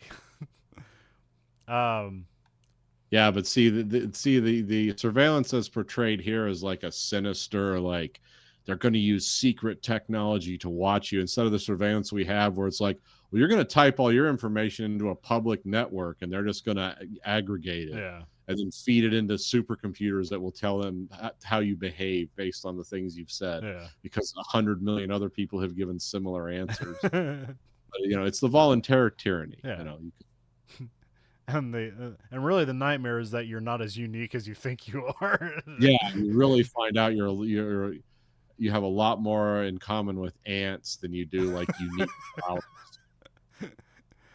We cut to night. Bruce is setting up to kidnap Lau.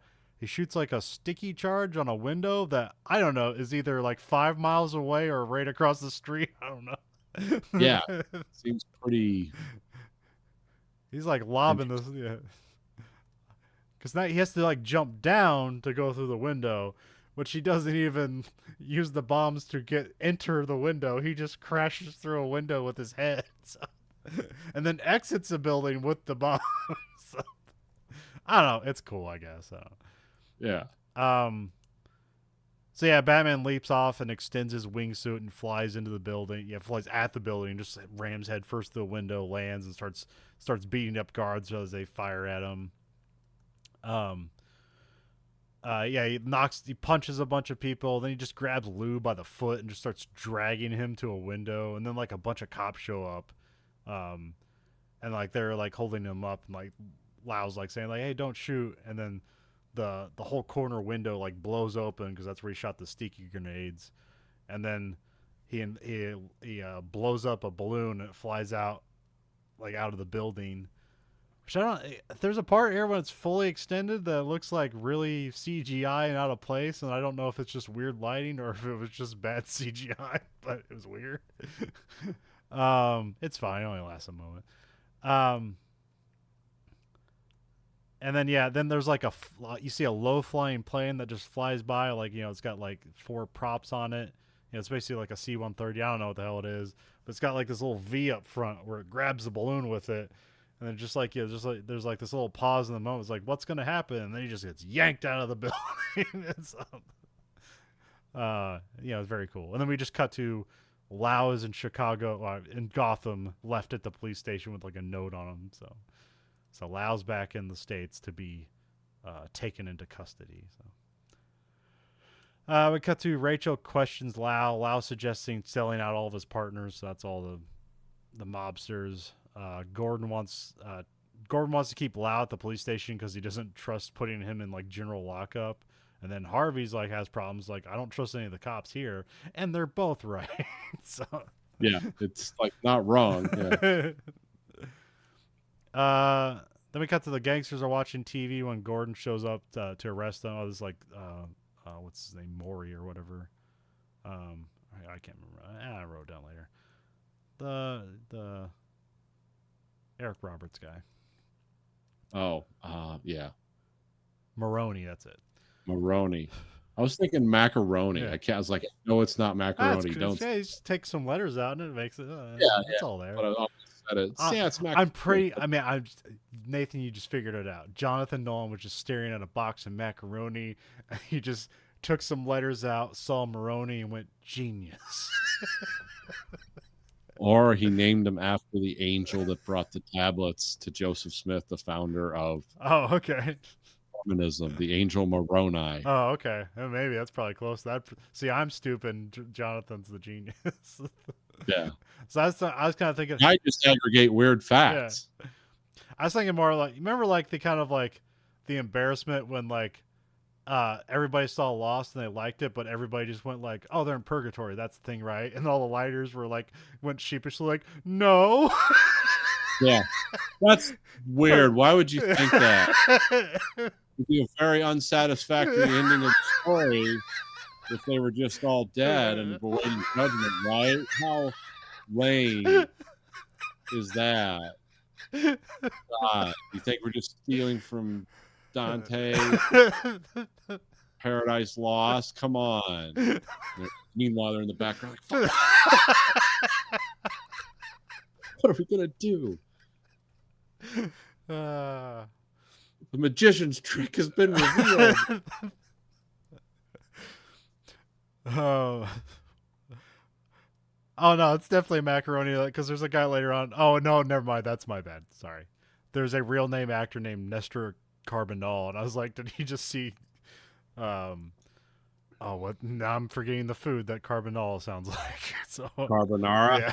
Yeah, never mind. But that's just a real guy's name. But he's an actor in Lost, so there's a connection. So there we go. See, it all ties up.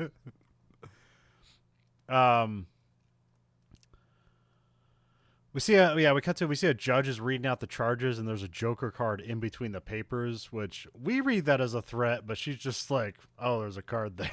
So really this judge is weird because she like never knows she's in danger and only the audience does. Yeah. And then she's dead.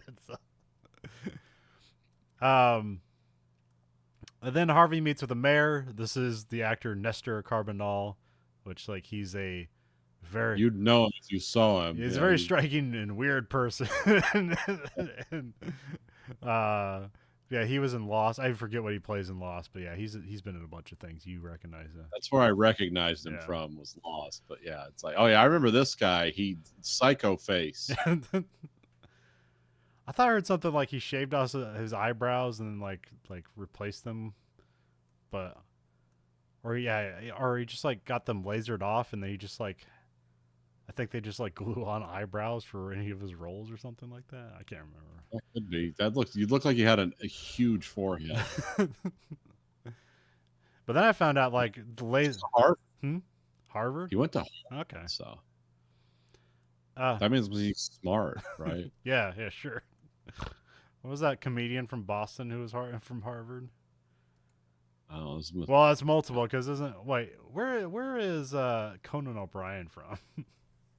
oh, he went to Harvard. Yeah, but where's he from? Is he from Boston or somewhere else? I thought he was from New York. I know his dad's like a viral. Greg Girardo. Do you remember him? Oh, he's from Brookline, Massachusetts. Okay. Yes, I have. I remember Greg Girardo. He went to Harvard. Did he? For, Okay, like, cool. Law school. And became a comedian. And how did he die? Oh, they were talking Accidental about overdose. So yeah, I remember they were talking about it on Joe Rogan once. It was like painkillers though, like he was prescribed. oh, okay. It wasn't like drugs. It was like 2 drugs. Drug. That's the bad stuff. So yeah, when they're talking to the mayor, because I think Oh God, they were talking about. Sorry, Go ahead. real quick. They were talking about the state fair somewhere. I think it was Ohio, and they were talking about the beer tent or whatever. And I just piped up. It's like, don't forget to stop by the fentanyl tent too. And we were all eating dinner, and everyone just busted out laughing. I was like, that's really wrong. I was thinking like beer tent. Now they just have a fentanyl tent. They've just surrendered wow. to it. Yeah, I mean, I don't know, that was Ohio was like the king of fentanyl, right? Well, I remember before COVID, they were talking about like half the reefer trucks in the country were in Ohio because the morgues were just overloaded Yeah. with OD patients or cases. So yeah. I can't remember here if the mayor is like being like threatened yet. No, he's not yet because that's after they like killed the judge and stuff. Okay, but anyways, there's a Batman vigilante who's like hung dead in front of the mayor's office, which I forgot about it. So when they smashes against the window, I had like a jump scare. It's like, oh yeah, I forgot that. Yeah, that's weird. I forgot about that one. Which he has like he's like hung by a noose, thrown against the building somehow, and then he has like a Joker card on him that says like, "Will the real Batman please stand up?" or something like that. Which is, I'm guessing, an Eminem reference, unless that Eminem reference is a reference to something else. Yeah, I'm not sure. So I always know, will the real Slim Shady please stand up? So I'm guessing that's what he's going for. I mean, this would be like around peak Eminem, right? I think so. Yeah, he'd be a known quantity for sure. Well, I think his first album came out in 1999, so this would definitely be. And music was not good around this time, so he probably would be like, one of the like go-tos. Like, oh, this is quality. Yeah. At least we have this. Oh yeah, here's where we get the decoration of the Joker's going to start killing people every day, and if Batman doesn't turn himself into the cops, which is a really interesting like. Yeah, they don't follow through on it completely, but it's just an interesting setup. It's like, because then it's like he never turns himself in. I mean, he does at some point, but I forget like it seems like almost a month passes. Like a lot of things happen. We cut to the Harvey fundraiser that Bruce Wayne set up.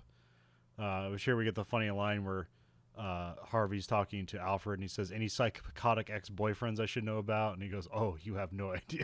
So again, fun little joke because for the audience. Bruce shows up in style to punctuate the fundraiser. Like, yeah, here he's got like 6 supermodels that are like a foot taller than him, and they all come out of a helicopter. Yeah, and like the cover for Bruce Wayne going to China is that he took the entire ballet like on a boat ride, like presumably like a sex boat ride to China. Yeah. They took the bang boat out. I haven't seen that on the internet yet. It probably exists. Oh, it's coming. If it's not, it'll be there.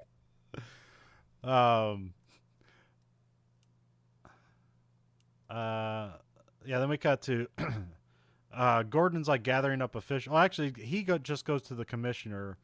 We see what looks like cops trying to gather up the judge because they've been marked for death by the Joker. And then as Gordon's talking with the police commissioner, he drinks poison because he doesn't. He's like, yeah, I'm not gonna go into police or police protection, so he's gonna drink instead. But then I guess they've known that psychology, and then they've poisoned the drink ahead of time. Yeah. Again, like you don't know if any of this Joker stuff is intentional or if it's just happenstance that it works this way. Like, is this, they intend this to happen, or is it just a guess? I guess I guess there could have been a reveal where it's like actually Harley was doing all the psychological work on this stuff and figured out what people would do in these situations, and she's in the background somewhere. But we never get Harley in this version of Batman, so. Which she's actually relatively new to the Batman universe because she was created for Batman the Animated Series.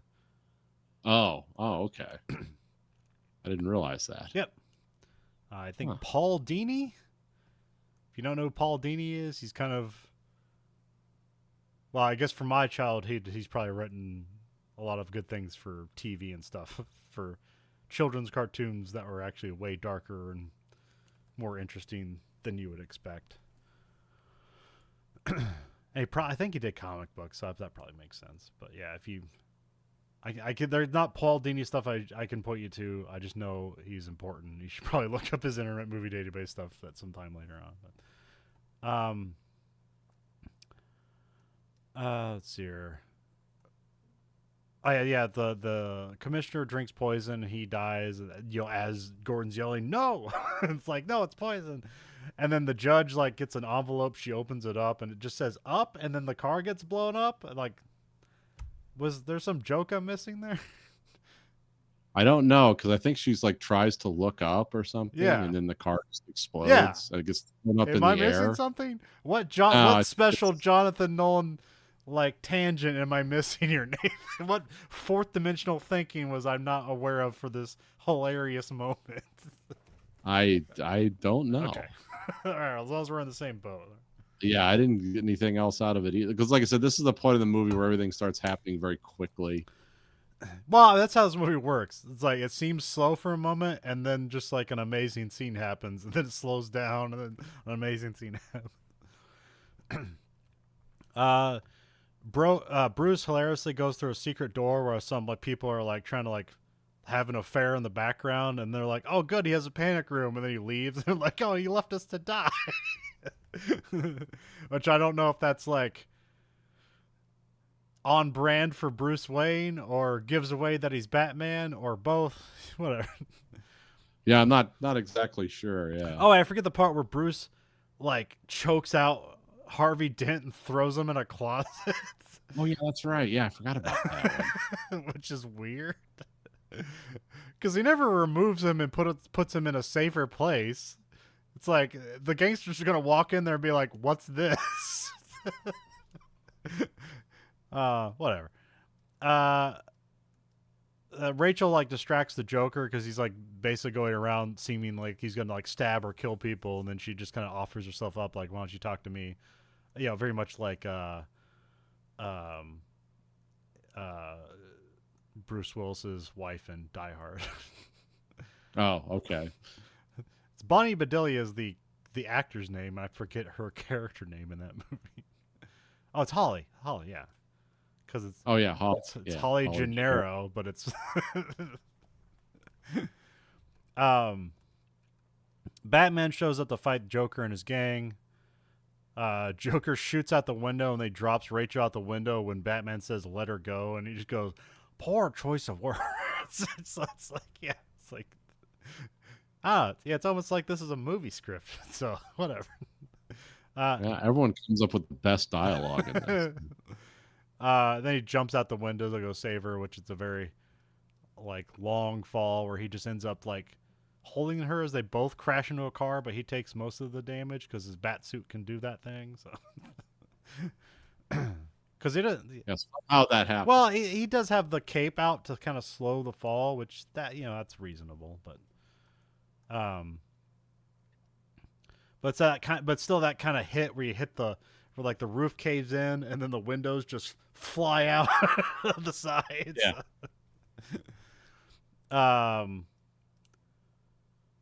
Then we cut to it's like later on or whatever. Alfred and Bruce are trying to dissect the Joker. Here's where Alfred tells the story of him in Burma when they're like chasing down a guy who was like stealing stones, but they find out that he wasn't doing them to like sell them. He was just doing them just because. And this is where we get the famous like, "Sometime, Mr. Wayne, some men just want to watch the world burn." So, yeah.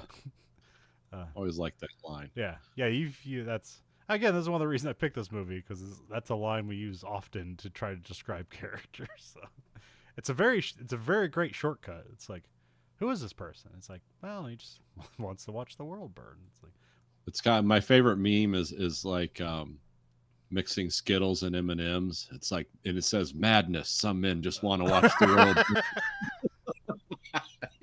It's just like the ultimate use of nonsense. Yeah.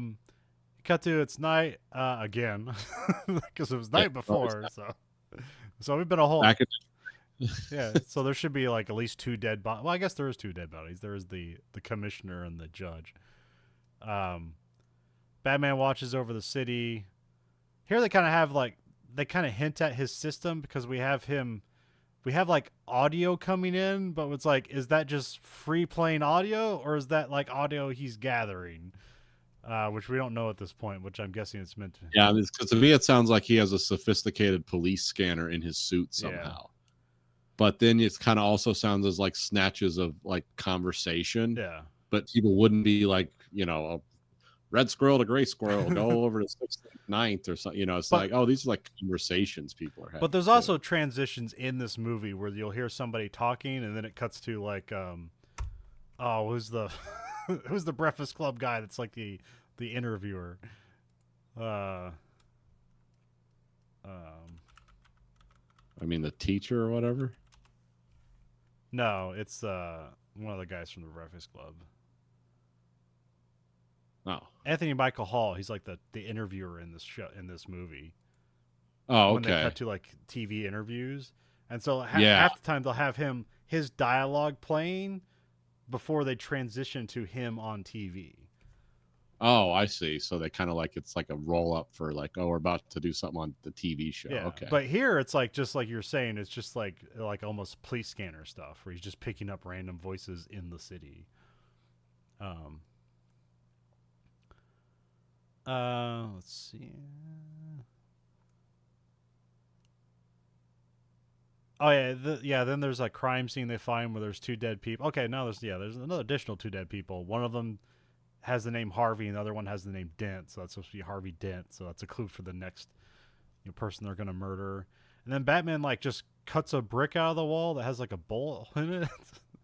Yeah. And then he's able to get a thumbprint off the fractured bullet, which I had no idea what was going on until the end. It's like, oh, okay, I guess that's neat. I didn't understand the chain gun to fire one bullet. Because, like, that's not how that worked. Because I think it's meant to be he's firing 6 different bullets into 6 different bricks. But that's not how a chain gun works. Unless every one of those barrels is a different barrel for a different type of bullet. Yeah, I wasn't really sure on that one myself. Just something that looked cool. It's definitely like we put it in there because it looked cool. But yeah, then he's able to like reassemble the thumbprint off of the bullet, so that's like a neat thing. And then we have a fun little moment where like he's a lawyer for Wayne Tech, And he basically figures out like funds are being funneled out of Wayne Tech for secret projects, and he basically figures out that Fox's special projects are Batman stuff for Bruce Wayne, which then the Fox character just like you mean this guy just beats up people for a living and has unlimited funds, and you want to blackmail him? Like, good luck. So it's a very funny moment. Let me have Bruce goes out on his bike to look for a guy whose print they had on the bullet, which I can't even remember whose print is on the bullet. There's a funeral procession for the commissioner. I wrote and the judge, but I think it's just the commissioner because that's only who they talk about there. Yeah, it looks like an Irish cop funeral from like Chicago or New York, you know, where everyone's in their dress uniforms and they're playing bagpipes. That's usually a cop thing. Oh, we also had it for we saw that in Backdraft. They had that too. Yeah, they do it for firemen too. Yeah. Which that was Backdraft was Chicago, right? Yeah. I think so, yeah.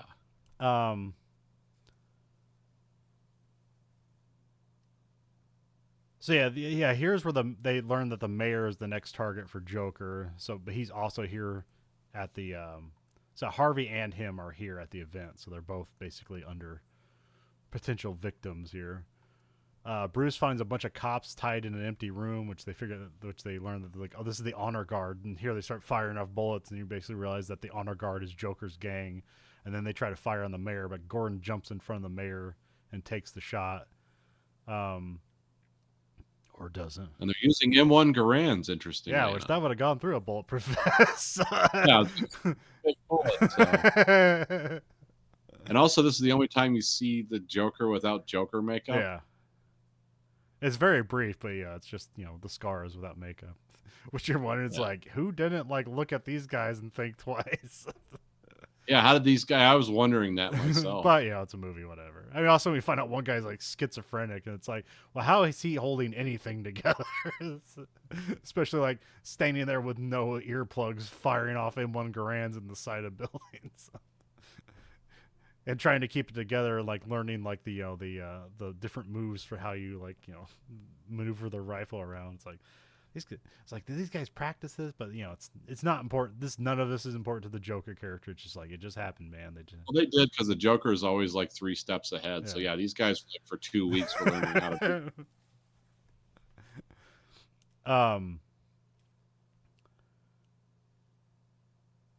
Let's see here. Where is that?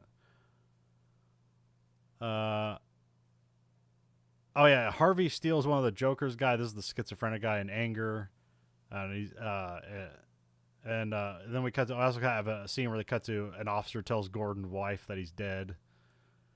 Yeah.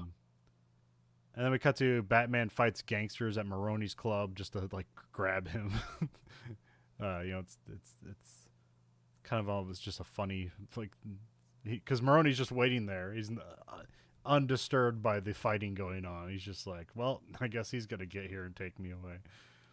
Oh no, then he does the thing. He's like, what? He's holding him off the ledge, and he's like, and Maroni scoffs. Is like, if from this height, I'm not gonna die. And he's like, I know, and then he breaks both his legs by dropping it.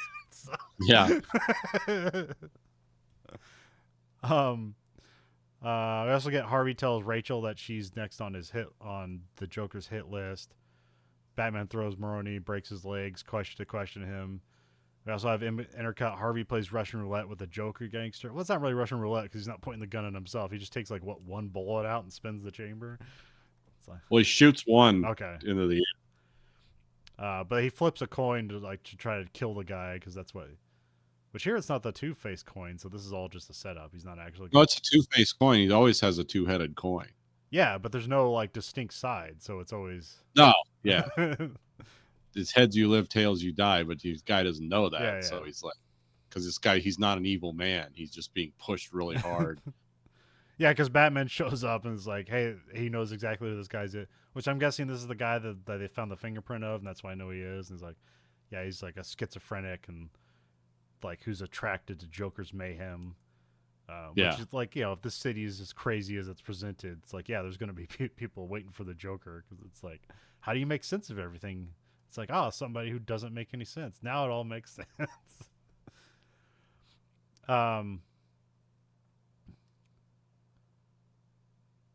Then here Batman offers himself to Harvey as like some attempt to stop the Joker. So he says he's going to turn himself in. So he needs to hold a press conference tomorrow. Then we cut to Bruce meets with Rachel and gives her a kiss before he's about to turn himself in the morning. Which this is weird because it's like, oh, is this just one last kiss, or is he trying to like take her away from Harvey? Um, then we cut to Bruce and Alfred are like both burn the files and all the place, and they pack up the warehouse, which is like, oh man, I like that kind of weird bat cave. Because I also completely forgot the Bruce Manor got destroyed in in Batman Begins, so that's why he doesn't have the Bat Cave. Or did he have it? Yeah, he had the Bat Cave in Batman Begins, right? Yeah. Okay. It's the next day. Harvey's holding the press conference about turning Batman turning himself in. But then here, Harvey turns things around, and as like Bruce is about to walk up to turn himself in, Harvey claims to be the Batman and gets arrested. Which there was something early on in this movie where like the ballerina pre-med like holds a like a card over his face to like show his chin. It's like, are you the Batman? It's like, maybe. So yeah, then the cops take Harvey in, and then Bruce just stands by. Then we cut to Rachel meets with Alfred and argues about like Bruce like being a coward here, but yeah, sometimes they just hold stuff from me, so it's like, oh, he's not a coward, he's planning something out. But because they don't, because sometimes things just happen, it doesn't make sense. But whatever. Then Bruce, she leaves a note for Bruce with Alfred. Then we cut to Harvey's is being taken in a convoy. Which, are they taking him to lock up? Like, is he gonna go and gin pop, or are they just taking him to like the police precinct, or where are they taking him? I was never sure on that. I think it was the precinct, but I'm not. Okay. And here's where we get the coin that's revealed to have two heads. So like you know that because he usually before when he's flipping the coin, they're like, oh, you're leaving things a chance, and he says he makes his own luck, which means he's cheating. So. But then the convoy starts being ambushed by Joker's gang. They set fire to a fire truck and there's leave in the middle. So that's fun. Which is a cool visual, yeah. Yeah, especially how dark this movie is. That like the fire truck just like is lit up in the night. Yeah, they start to knock the convoy around with a garbage truck. And we also have like a very like intentional like this one guy keeps talking to the driver who like we don't point the camera at, which I forgot. I didn't remember the twist till the very end, where I was like, I was just going to be revealed to be one of Joker's guys. That I didn't remember. Oh wait, this is Gordon's like return. That's right. Gordon didn't die. So, then a semi enters the car battle. And then Joker opens up the side door of the trailer and just starts firing a bunch of different weapons. He uses his like auto Glock and then a bunch of other things. And then eventually they just have like RPGs to start firing at the convoy. Then Batman and the tumbler show up. He just takes out the garbage truck by running headfirst into it. So yeah, it seemed to work. I mean, like, really what it does is it has that ramp on the front, and it basically just like scoops up the garbage truck and then just kind of like launches it a bit in the air and then knocks it out of the way. So it didn't really hit it head on because the garbage truck would destroy the Rumbler. So it's using that like kind of like BattleBots tech there. Just wedge and spinning stuff. That's the best way to win at BattleBots.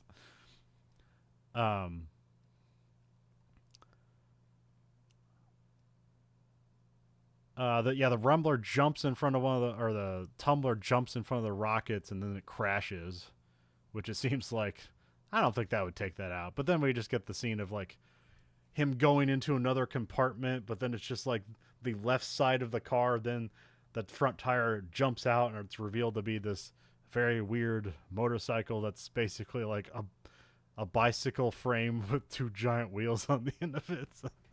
Yeah, I was looking up this vehicle. It's either called the Bat Pod or the Bat Blade. Okay. So yeah, but it's this weird bike. It's a motorcycle that it has two giant wheels front and back, and it seems to articulate on arms that like function like this, so the wheels can both rotate around, and somehow it steers and maintains weapons. And this basically becomes his permanent vehicle for the next movie. In this one, Yeah. we never see like the tumbler again. Well, they have the the bat plane in the third one that shows up at the end that kind of looks like the tumbler in almost a in sort of way, but I think Yeah, that's the closest you get. Oh, it's a cool looking thing.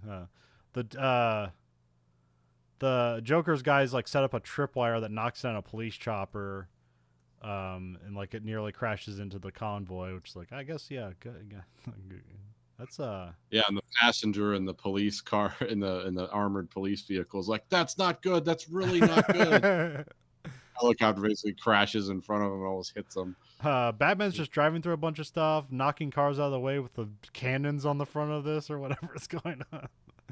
And he drives to like an underground mall. Yeah, it's just basically like becomes Blues Brothers for a moment. Yeah. Yeah, they turns a corner and that's where you have like the entire tire rotates like on a different axis. It's like wait, how's that work? What's going on here? It looks cool, so I guess whatever.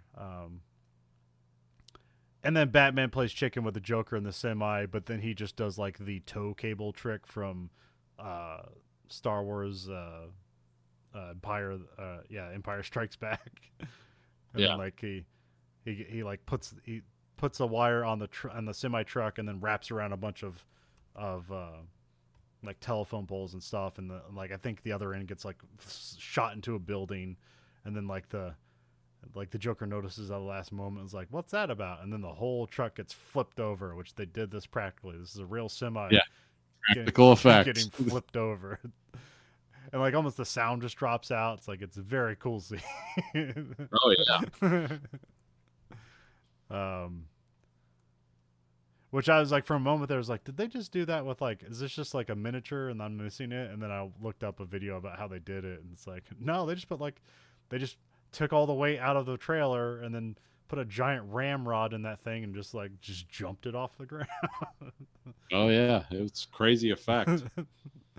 Yeah, because I saw them do the test. I was like, oh man, they tested that. That's still the test in filming this must have been really expensive. But I don't know, this whole movie's expensive, so that's like, It was $185 million in 2008 bucks. So in today's money, it was like $3 billion. A lot. Then the one of the convoy cars trucks one of the convoy trucks stops with Harvey in it, and here the driver's revealed to be Gordon, so he's alive. Joker gets out of the semi and just starts spraying bullets around, and I hear Batman's riding at him. He basically dares Batman to hit him, but then just Batman crashes. Yeah. So I'm guessing he was like, was he going to kill him and he pulled out at the last moment? That's not what's going on here. But then Gordon just shows up and holds up the Joker. So it's like, yeah, he sticks a shotgun to the back of his head. Oh yeah, I did just get flipped in a truck. So yeah. Even the Joker mentions about like, don't hit people in the head, then they get fuzzy. They can't tell you things.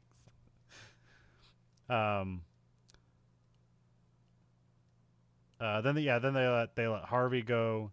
Then they take the Joker into custody at the police station. We cut to they're itemizing the Joker stuff. He's just got a bunch of knives and like potato peelers and all different kinds of weird stuff, but it's just knives. So yeah, what's he says is nothing but knives and lint. That's all the Joker has on him. It's his entire like life savings. Joker sits in a jail cell by himself, seemingly unfazed by this situation. The mayor makes Gordon the new commissioner. There's an applause that goes around the building, and they they hold on the Joker, who's even applauding. Which I can't remember. Like, I think that moment was like improvised by Heath Ledger, which it's great. Oh, okay.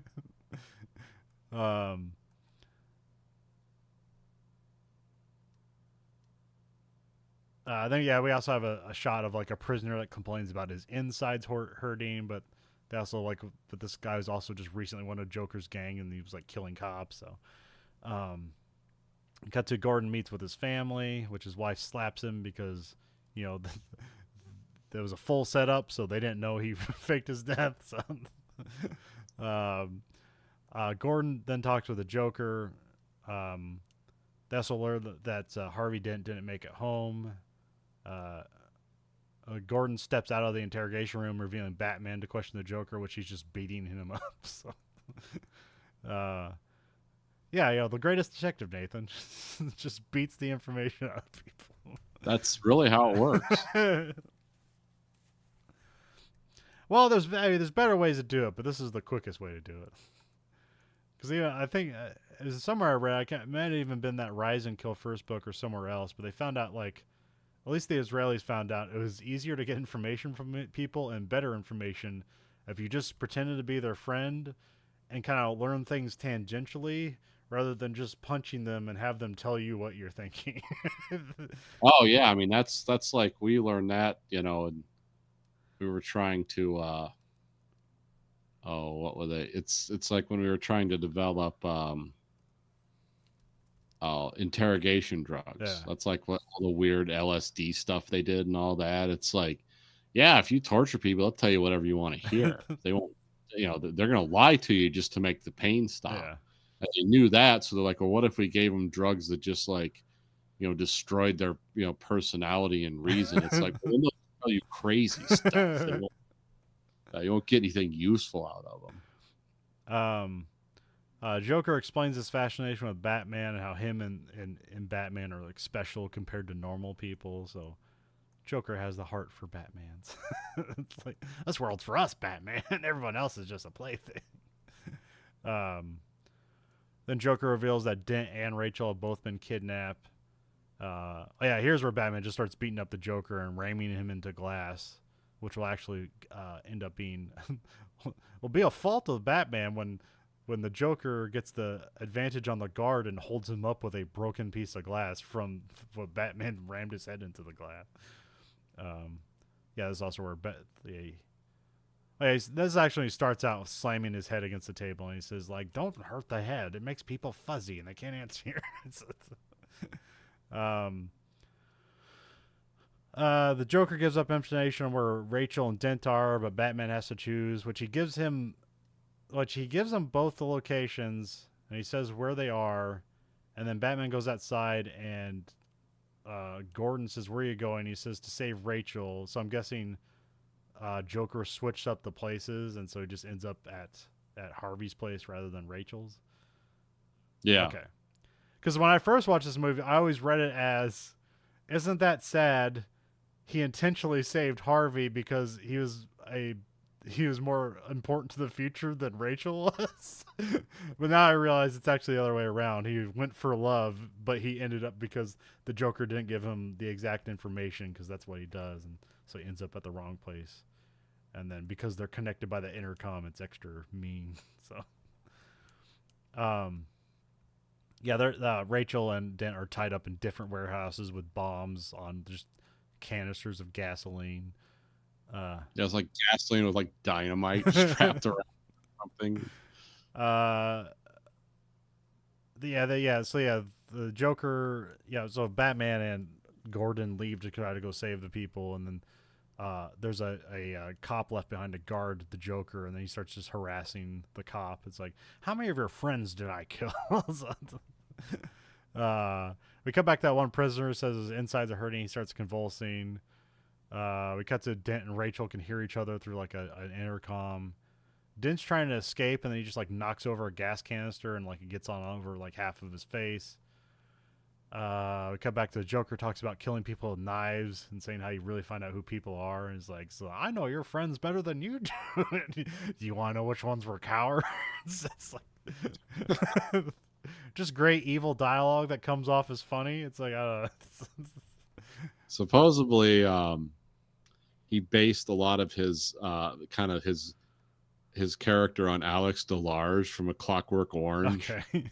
Like he wanted to be seen as someone who had zero empathy. but also had this kind of a weird sense of humor Yeah. about, it's like, what's the worst thing I could say to people, and just, yeah, but just not laugh, or just or not laugh, but just make it like a completely, like, on its face, like, I'm curious about Yeah. this, I want to explain this to you. But yeah, that's what he based it a lot, because he did not want the audience to like Joker at all. Whoops. Well, he's not likable. He's bizarre, Well, and yeah, he's not likable, but he's entertaining for a movie. If yeah, he was yeah, a oh, real yeah, person, it'd be a nightmare. But because it's a movie, it's like this guy's kind of fun. yeah. It's kind of like Hannibal Lecter. Like, you would want that to be a real person, Yeah. but in terms of the movie, it's like, it's kind of cool. Batman's racing to save Rachel. Joker turns things around and holds up the guard with the broken glass that Batman created. Yeah, he's also saying like, I just want my phone call, which then this all turns into a thing where he gets his phone call and it's just a bomb inside the prisoner who's like complaining about stuff, which you see like a clear outline of like the the skin stretched over the phone. Yeah, Versus the more like Nokia phones, like again, like this is just before the iPhone revolution. So which is also weirdly, because that's most roadside bombs in Iraq were detonated that way at that time. yeah, Just hooked phones up to them, and it's like, oh wow, that's weird.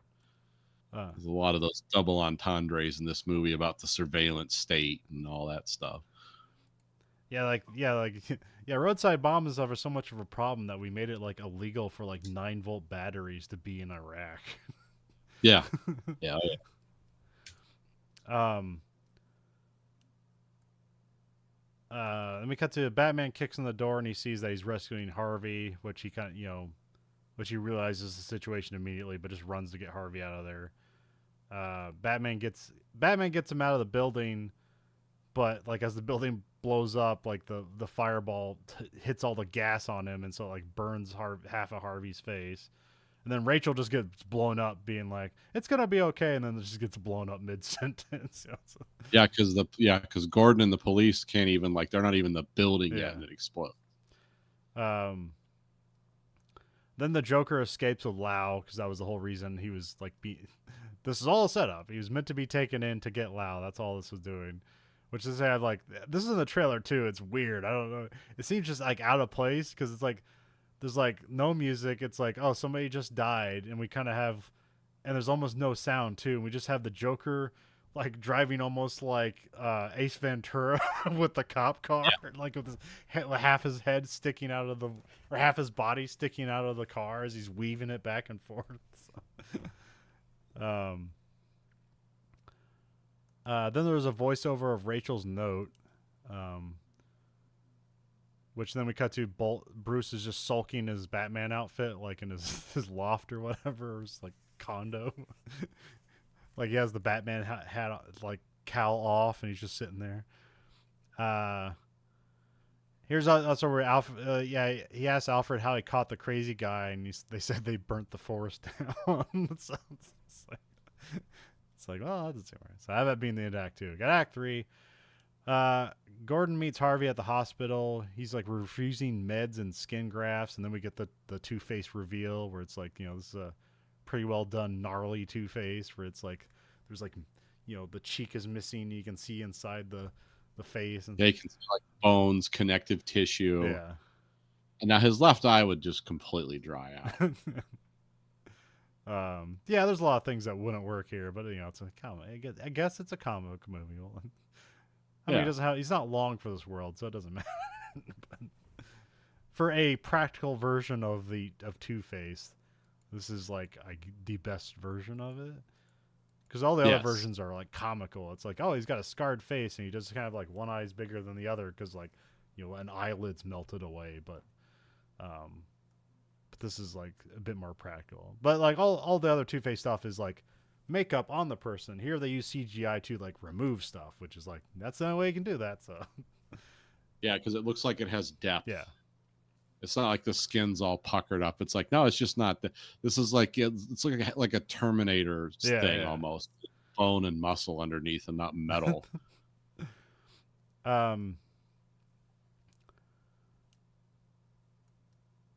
Then we have a scene where like Maroni wants to sell out the Joker. Joker has Lau on a mountain of money on a boat, and this is like his half of the money, and he just burns the mountain of money, which is like hilarious. Also, Lau's on top of it, so I'm guess he's dead by the end of this. So. Yeah, yeah. Again, this is one of those things where it's like got to keep it below R. 13 guys, can't show a guy burning alive. We had to save all the bank for the Harvey Dent face and getting this under the line. So, yeah, I was going to say, yeah, it's not about the money; it's about sending a message. Joker calls on a show where like the Weasel lawyer is like going to reveal Batman, and so he puts a bounty on this guy's head, or by like saying he'll kill this guy or I'll blow up a hospital, which he doesn't say which. So they just have to evacuate every hospital in Gotham. Bruce drives his Lamborghini to race to the situation, as I think they hone in. Or no, what? No, they don't. No, he's just racing to stop the cop from killing the lawyer, because he hits one guy's gonna like T-bone the car intentionally, and he drives the Lamborghini to stop that, and then at the same time it gets hit. Gordon stops the guy who has like his wife in a hospital or something like that. yeah. So, but here Bruce just plays it off like, oh, I drove my Lamborghini wrong. So, yeah, when we see the hospital is being evacuated, Joker meets with Harvey. He's dressed as a nurse, which is very funny. Just like, Joker tries to explain himself, and like so he undoes his restraints. Joker gives him a gun and like makes him hold it to his head, and it's like I'm an agent of chaos. But then Harvey flips a coin to decide whether to kill Joker, and now the coin has like a burnt side of it. So now there's two sides of this coin. It's not a trick coin. So, yes, very, very No Country for Old Men. Yeah. Although this character in the coin flipping precedes that, but yeah, it does. Bruce and Gordon stop an assassination attempt. Yeah, it's the lawyer guy.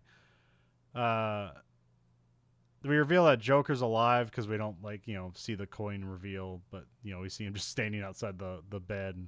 And, he starts walking outside. He has a really weird walk. He's kind of almost like dancing, like playing around, and then he like hits a trigger, and the hospital starts blowing up. But then there's the pause in the hospital blowing up, and he just kind of looks at it and like hits it again, and then there's a giant explosion as the whole hospital is exploding and parts fall over and the building implodes. This was shot in Detroit where you could just destroy things. So yeah. I heard this trivia that was unplanned, the stopping of the thing blowing up, but I don't know how much that's true because obviously they only had one shot to do this. They sure had the cameras ready to go. Filming. Oh yeah, I mean they probably had like 30 cameras filming this, so they could cut to anything to make this work, but they had really held on it there. So, and so you saw this this scene was presented in like extra IMAX, right? This yes. Hospital blowing up scene. Okay. So was there like was there like black bars, and when the scene came up that just the whole screen filled up, or is that how it worked? I forget. Yeah, I'm trying to think of. I know it looked like special, like it looked almost. I don't know how you'd say. It was like kind of it did look enhanced. Okay. It looked a lot bigger, and the sound on it was crazy. I remember it was like this was definitely the loudest explosion in the movie. And it almost like they pulled out of it, like in a way, like the sound kind of moved away from you. Okay. So, yeah, I don't think it was. Yeah, I don't think I've ever been to a true IMAX screen because there's kind of like, oh, it's just a big screen, but it's not really IMAX. And then here, in my city, they had an IMAX dome, which was good for like nature films. Terrible for feature films. Yeah, because you got that weird rounded corner stuff. Yeah, I've seen it on all different kinds of those. Um, but yeah, I think like the only like I don't. I think there's the only thing I saw. I think I saw Last Jedi in IMAX, and I saw Blade Runner 2049 in IMAX. Okay, yeah, me and Dad saw that in IMAX. Um, let's see here. Oh yeah, we cut to Joker puts out another ransom video. The city's in a state of emergency. It's basically on the verge of martial law, which it becomes in the next movie. So. Dent kills a guy who helped capture Rachel. He's at a bar, so he's just some cop. Batman. Oh yeah, we show off Batman like use Fox's sonar thing to like tap in all the cell phones so he can surveil like basically everywhere in the world with sonar. Which when Yeah. Fox sees this, he's like, "You've you've done an evil, Mr. Wayne," and he's like, "I know, but you get to destroy it if you want." So, um, then we cut to Harvey meets with Maroni. Maroni survives the coin toss, but he says not the driver, and then he shoots the driver. He buckles up and shoots the driver, which we never see the result of that. But I guess presuming Maroni's dead then. So. Yeah, usually when the car flips over and you're not in a seatbelt, you're just gonna break your neck. There are ferries taking civilians and prisoners away from the city. Both ferries have bombs in it, which it's revealed. There's a package with a bomb trigger in it. Joker says the remote will blow up the other boat.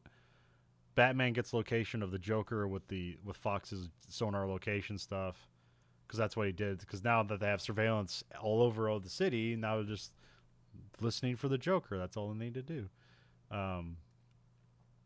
We cut to there's arguments on both boats about like to pull the trigger. We cut to Harvey holds up Ramirez to set up some plan. She lives on the coin toss, but he knocks her out.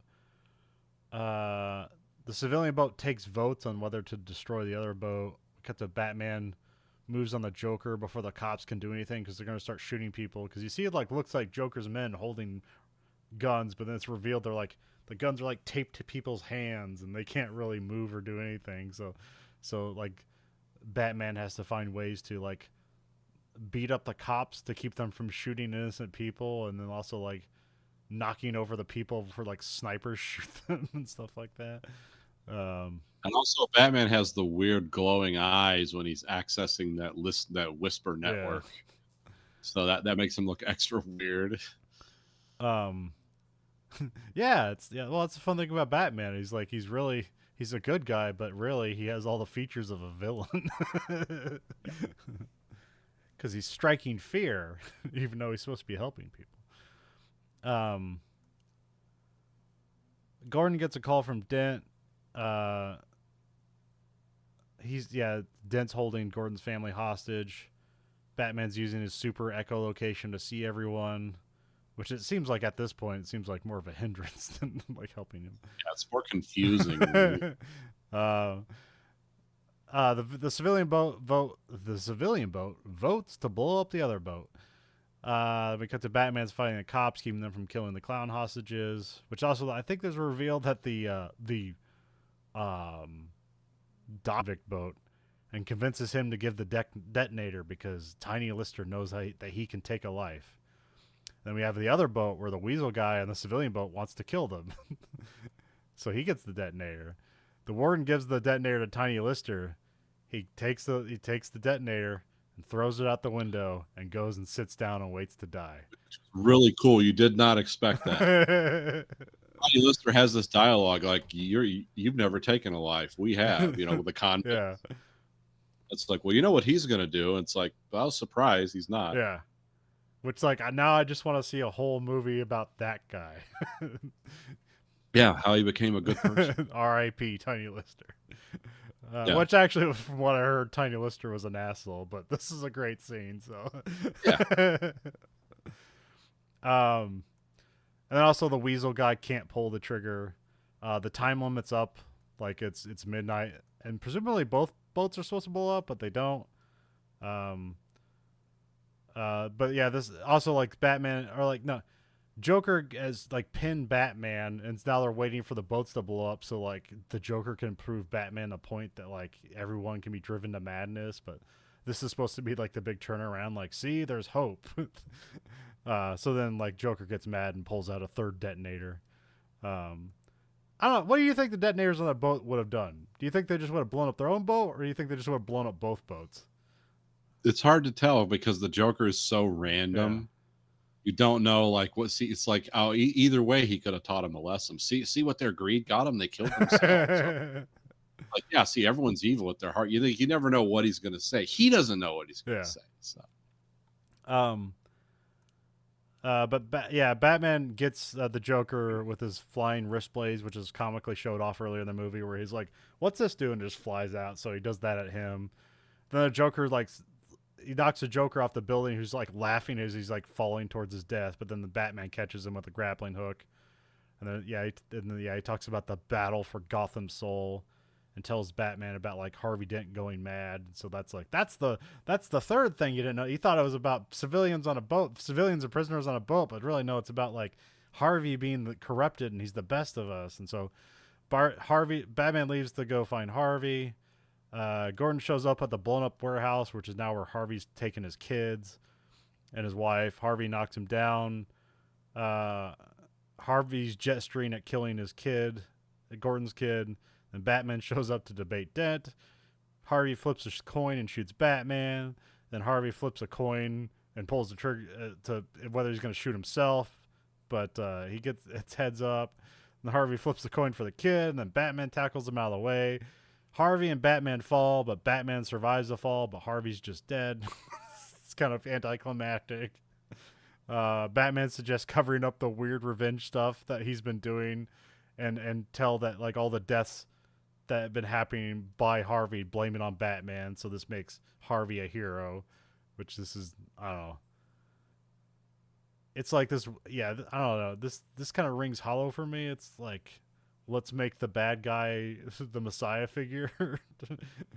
well, it comes down to that the whole thing about the hero you deserve versus the hero you Yeah. need, or I it's mean, all yeah, there's that. literally a voiceover explaining it, but I just kind of don't buy it. But it's all Yeah. right. We see Alfred burns Rachel's note, so I'm guessing he never saw the note. I mean, they read it aloud in the movie, but I forget what's like crucial about it. But Well, because she tells Alfred, "I didn't seal the note. You can read yeah, it, and then you decide when to give it to yeah, him." And then after her death, he decides, "I'm never going to give it to him because I need to know that." Which in the next movie, like, becomes like, no, he just spent the rest of his life pining for her, and almost died as a result of just his depression. Fox kills the echolocation program as he like puts his name in, and then the computer starts self-destructing. And then we see the cops start chasing Batman as we have Gordon giving the voiceover, explaining to his son that like he's not, he's the hero we need, not the hero we deserve, or something like that. So Yeah, and we'll chase him, and he can take yeah, it because um, yeah. I mean, this is a great movie. I think it's. I'm suggesting a cut where we cut almost all of Harvey's stuff out of this movie.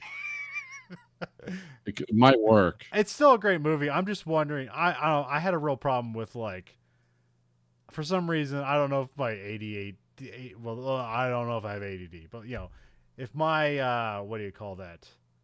Um, uh, what's the thing when you? What's the thing when you're if my impatience was really Yeah, picking up in the middle of this movie, I kept looking at the timeline and going, "Fuck, there's 2 hours left in this movie." And then we get to another good point. Oh, that's a great point. It's like, how much is left? It's like, fuck, there's an hour and a half left in this movie. I went from 8 to 1 in the morning watching this movie because I just like get distracted. And it's like, I don't want to finish this movie. I wrote so many fucking notes too. It's like this, so I don't know if it's the process of which we are evaluating this movie made me kind of impatient with it, but I feel this movie would be better at 2 hours than 2.5 hours. I feel this movie is better as a theatrical Yeah, definitely. Yeah, experience. yeah. that's when you really like you would be locked in. Because like I said, value for your dollar. Oh, I feel like I watched 3 Yeah, movies. When I'm sitting at home and having to randomly get up and do stuff and interact with people and then get back into the movie, it's like you said, it's like, oh, there's 2 hours to go. And then you're done with it and like, God, that seemed forever. But I love this movie. But it's like this was a movie made for yeah, yeah, theaters. That's what it is. It's not a stop and go, take notes, do all that. You're meant if you watch this in a theater and maybe had 3 beers in the process, it's like this is awesome. This is better than Citizen yeah. Kane. Wow, you know. But yeah, But to watch it at home under distraction, it's a test. but also this seems like kind of the start of the big budget movies, and we're gonna make them almost 3 hours long unnecessarily. Yeah, it's a valuetainment equation I feel they're making, or it's just like, yeah, we're going to indulge the directors because everyone likes that, or the filmmakers or whatever, and it's like, yeah, it kind Well, I of feel because like I remember they don't do this anymore, really. not sometimes. I mean like Oppenheimer's 3 hours, but that's like Oscar bait stuff. Like you expect that. Yeah, yeah, Like I knew I was going to a 3 hour movie there, so I was like adjusted accordingly. um, there's I think it was like the second Transformers movie was like 2 hours and 40 minutes. It's a garbage movie, and it's like yeah. the plot's garbage. It's not like we need to get all this plot in. I feel like it was just a producer thing. Is like, well, we filmed all these action scenes, we spent the money on it, we got to put it in the movies. Right, right. Yeah, we've paid for this, damn it.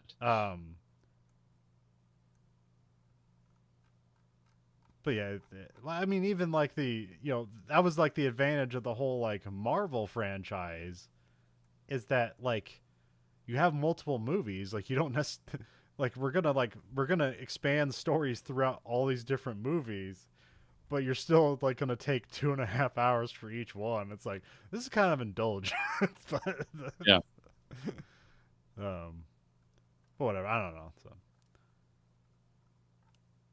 But then you see like what was that Napoleon movie like 3 hours, and then they have like now they have like the Ridley Scott director's cut at 4 hours, even though like the first cut was a director's cut, but that was like the theatrical director's cut. I watched that too. Didn't mind it. Okay. It's fine in the theater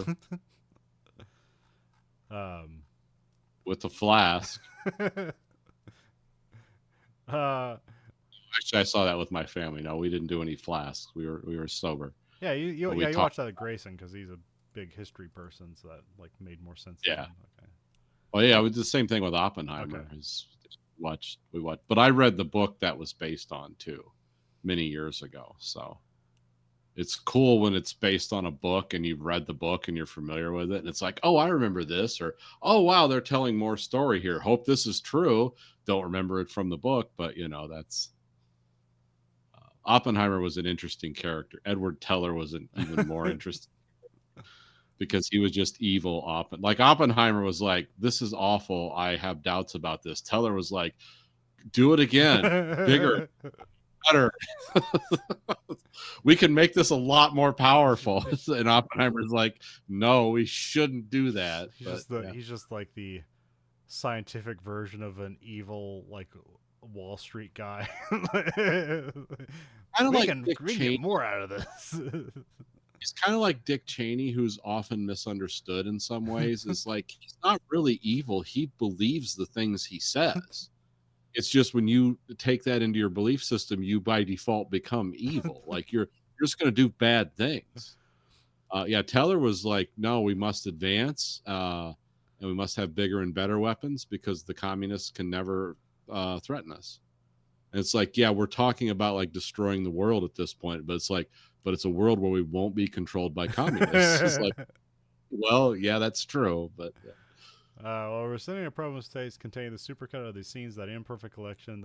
Oh God, good luck with this one. What scene are we shoving into space? We're gonna just conclude my favorite scene only because it's my favorite, and it does include the most interesting character in the movie, which is the making the pencil disappear trick. Because there is so much in this movie, I can't come up. Yeah. There's no scene that meets. There's a lot of great scenes. So yeah, just kind of. Yes. but that one was kind of like the first great scene. And it was it just established something. It's like, wow, this is it. you don't know if the Joker's going to be corny or Yeah. scary, and this establishes him as like he's scary. Yeah. This guy is who even thinks of that? Yeah, that Like, scene is so economically perfect an introduction to the Joker. Because even though he's Yeah. in the opening bank robbery scene, it's like he's not presented as a character really. This is his Yeah. first like introduction as Joker the character. So yeah, you find us on Letterboxd, username VHE, 1 out of 5 stars. What are we giving The Dark Knight?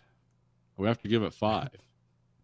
We have to give it 5 for value, for entertainment, for memorable scenes and ideas. I remember this having a pretty good soundtrack too, or the score is really good too. Yeah, the score is really good. It's a Hans Zimmer score. Okay. So yeah, I mean, it is a great thing. It's just I'm probably better enjoyed in a theater. Yeah. Like I said, it was a great movie. I just like watched. Sometimes this is like, sometimes I just watch a movie for fun for the podcast, and sometimes it becomes a job because of just timing. So, Oh, this is work. I was gonna try to do some kind of whole next dimensional thing because I had an extra day to work on it. It's like we're not even going to be able to talk about this in under 3 hours, let alone do extra dimensional things. So yeah, it's like, yeah, it's tough, but it's a good movie. Yeah. But yeah, it's something we mention a lot, so it's one of the reasons I picked it. So this is a heck of a run of movies here for our podcast. Yeah, we're not grasping for things to talk about. We're actually self-censoring. It's like, no, don't go down there, rabbit hole. Don't go down there, rabbit hole. There's enough here. I was going to attempt to try as a joke to play the I tried to find a piano version of it, but nobody did the work on that, so I guess I would have had to, so it would have taken too long. I was going to do an opening with the Blasters, The Dark Knight. Oh. I thought that was hot air hangs like a dead from a white oak tree. Yeah. People sitting on porches and how things used to be. It's a dark. There we go. The joke got in there. It did. It made it. Where you can find our podcast, or you can find us at verhoeveneffect.com. There we have listener support. You can listen at a monthly stipend of either 99 cents, 49 or 99 cancel anytime. And rate our podcast whatever you want on the platform of your choice. You can rate us whatever you want, but the only thing the algorithm listens to is the highest rating. So remember, give us the highest rating so we can break the system at all costs. So we can defeat our machine overlords and have freedom of speech. You can find us at Twitter at Verhoeven Effect. You can find us on Blue Sky Social at Verhoeven Effect. You can find us on Facebook, Verhoeven Effect. And you can find us on YouTube at American Grief Effect. You can watch both this and that show live and unedited. So for Verhoeven Effect Podcast, I'm Conlon. And I'm Nathan. Goodbye, America.